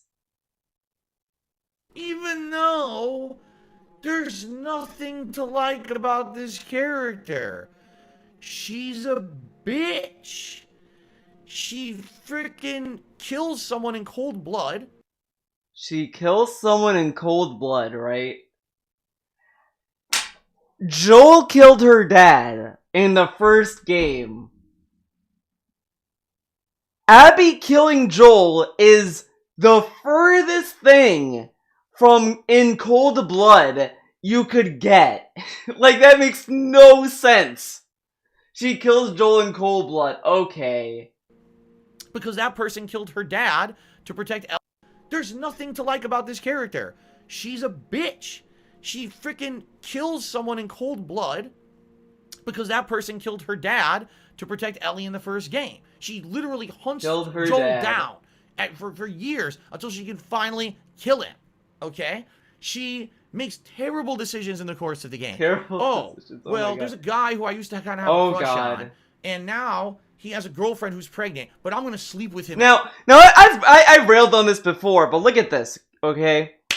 In the scene, did Owen at all refuse Abby's advances? Did he push her away? Did he scream, no, stop that, stop, no, no, no? Basically, did Abby rape Owen? No! Owen allowed it, and Owen reciprocated the notion. But no, it's Abby's fault. This is like the most boomer reaction to someone having an affair. It is beyond me. How is Owen above it? They're both fucked up. And the other thing that is mind-numbing about it is that it is a very complicated dynamic to have. These two have history. They still have love for each other. They broke up not because they hated each other. They broke up because their relationship couldn't work. That's why they broke up. And they still had feelings for each other. It wasn't easy. And this is coming from a dude that says that, oh, don't nominate any videos with Leanna. I still have feelings for her. So we can't nominate videos of Leanna being in a video because you would want to fuck Leanna? If Leanna came into the gamer office, would he want to have sex with her? But Phil, you're married. So like it's so unfair and lame and shitty for this take to even come out of his mouth. It blows my mind. Like, you can argue, you can criticize that it's a generic love triangle and whatever, but you can understand the basis for why the scene happened. And DSP says, oh, it's stupid because, like, you know it's a bad idea, but it's more nuanced than that. This is so fucking dumb. And I don't care. I'm just gonna do it, and we're supposed to all write it off like it's okay. It's acceptable that this guy who has oh my god, dude, this is like what my dad thought of Breaking Bad. I was telling him about Breaking Bad, and he was like, Theo, I don't want to watch Breaking Bad. It glorifies making meth, and glorifies drugs, and glorifies this. And then when he actually watched the show, he became obsessed with it. My dad loved that show. He would quote it all the time. He would tell me his favorite character was Mike. He loved Mike. Every time he would talk to me, he was like, "Yeah, Mike is so cool. He's so cool, Theo. He's like really awesome." I'm like, "Yeah." He loved it. He liked Mike and Saul. I really wish he could see Better Call Saul, but well, he's watching it. He's watching with my other rabbits, dude. Girlfriend and she's pregnant. That's fine to just sleep. But the game didn't glorify the affair. The whole point wasn't, yeah, man, Owen and Abby, they had sex and that's okay. No, it's supposed to be fucked up. It's a fucked up thing. Oh my god. Anyway, and have him cheat on his girlfriend. That's perfectly fine. There's no problem with that. And by the way, you might have noticed but that's like, it had repercussions. That's why Meg hated Abby. That's why, like, Abby felt dejected and alone. It had repercussions in the story. Personally, I would have liked Abby in her story if it wasn't related to Joel. Yeah, I said this in my review too. I liked Abby's campaign. It overall had a cool, like, thing going on with it. And I kind of wish that Last of Us 2 was just that. Just tell us a story about Abby, and then have the revenge story be the third game, and have it be, like, the culmination of these two paths coming together, and then, like, you know, do whatever. Because 2 just kind of felt like that it didn't have enough room for both characters. Like, they did not balance them well at all, which is always an issue when you have two main characters. During my description of the plot of this game, I've mentioned something that was not present in the original Last of Us 2. Sex scenes. This game has numerous sex scenes that are completely superfluous to the game. They don't need to be in there. They add nothing. They make you cringe and groan that the fact that they're in there, because like I said, I really feel when Neil Druckmann wrote this game, he was going for shock factor. Now this is an unfair criticism, because how can you judge a sex scene for being for shock factor? It's more of a point for Game of Thrones, because Game of Thrones has a lot of sex scenes in it, like a lot of them. There's a lot of sex in just an episode alone. This had like one sex scene and like one implied sex scene, and he's telling us that this had a lot of sex scenes in it. That's a little much. The top gore. So he has a revenge plot line that's very generalized and cliche, but over-the-top gore as Ellie cuts through person after person trying to hunt down Joel's killer, right? With reckless abandon, doesn't care, no consequences or anything like that. No consequences? There's literally a consequence for what she did. The consequence, she killed a person who was pregnant. She felt horrible about it. She went back to the base and she regretted it, and then Abby trailed her because of that and killed the other dude. Like, there was a literal consequence for her going after revenge.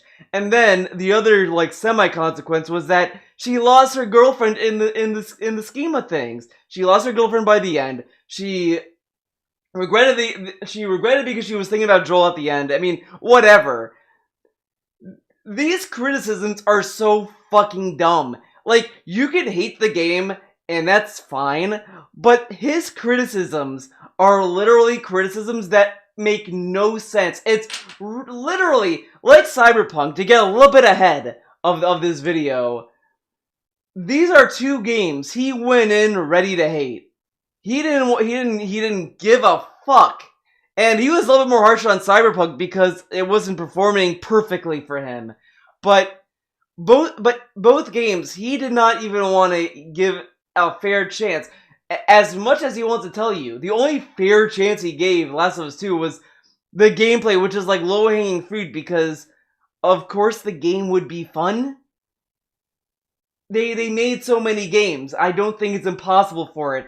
But with like Cyberpunk, he just didn't give a shit because the game was not running perfectly at 60 frames for him. Then you got someone, oh, this is the killer of Joel, but now you have to figure out that she's actually a good person because she likes dogs and she won't hurt dogs. And what? It's like, what? Anything like that. Then you got someone, oh, this is the killer of Joel, but now you have to figure out that she's actually a good person because she likes dogs. Dude. Did DSP even play this game? Because the thing that the game tries to get you to like about Abby was that, she liked animals, but she was also a caring person. She did not really agree with her dad about killing Ellie for the vaccine as much, but she gets the conflict there. She then finds Lev. She starts to reason with Lev because she starts to sympathize with her. Well, him. Starts to sympathize with Lev because of his issues, because he was trying to get out of this cult that didn't like him for wanting to be him, whatever. And Abby tried to get over what happened, and she also probably would have like sympathized with Ellie if they talked instead of just like, whatever. But it's revenge, dirty, blah blah blah blah. But like, the contention of you liking Abby wasn't on her liking dogs. I don't know where the fuck that came from, but that wasn't the contention for that. It was the whole thing with love. That's why That's why Lev was part of the story and why that whole thing was a big point. And she won't hurt dogs. And it's like, what? Like, did he what forget about Lev? Plot? In addition to all of that, the plot that just is really bad. The pacing of the game's terrible. Alright? The reason that Last of Us 1 was so good is because the pacing was amazing. You start right in the beginning of the outbreak. You see this horror story. I don't think DSP knows what pacing means, how it all started and how people were dying left and right. Then you're jumped years later into the story. You see how the world now is because the outbreak has gotten so bad. You see how different and dangerous the world can be with an outbreak like this. And it's pretty crazy to look at it like that, right? Yeah, he did this on the fly. Where Joel is out of nowhere forced to protect Ellie against his will. He didn't really want to, but he gets his wrapped up in this plot. Now he doesn't want to against his will. Okay. And over the course of the game, you see Joel develop from this really hardened, uncaring asshole into a guy who's almost like a father figure to Ellie, right? By the end of the game, there's some critical plot points and bad decisions that are made, and you're like, holy shit, that was a wild ride. Wait. So, the bad decisions in Last of Us 2 are bad and stupid and ruin the game, but the bad decisions in Last of Us 1 are good and good. They're great. This dude, man. Great pacing, everything. Last of Us 2, first you play as Ellie, then you play through an entire campaign as her killing people left and right, not caring, so now you hate Ellie, okay? What? Then you're forced to go back in time. I don't think you hate... And play as Abby, Joel's killer, and play through an entire campaign as her. Even though you've already gotten to a critical plot point where you want to see what happens, you're told, no, hold. Go play another 20 hours before you actually get to anything interesting. I think the hardest part about that time jump was that when you went back to being Abby, the game forces you to do boring ass shit. It's like, alright, you're Abby now. Okay, move the garbage can over there. Alright. Go to that building now. And it's like, oh, okay. Seriously? Seriously? Yeah, and that's what happened. It's terrible pacing. It's really bad writing.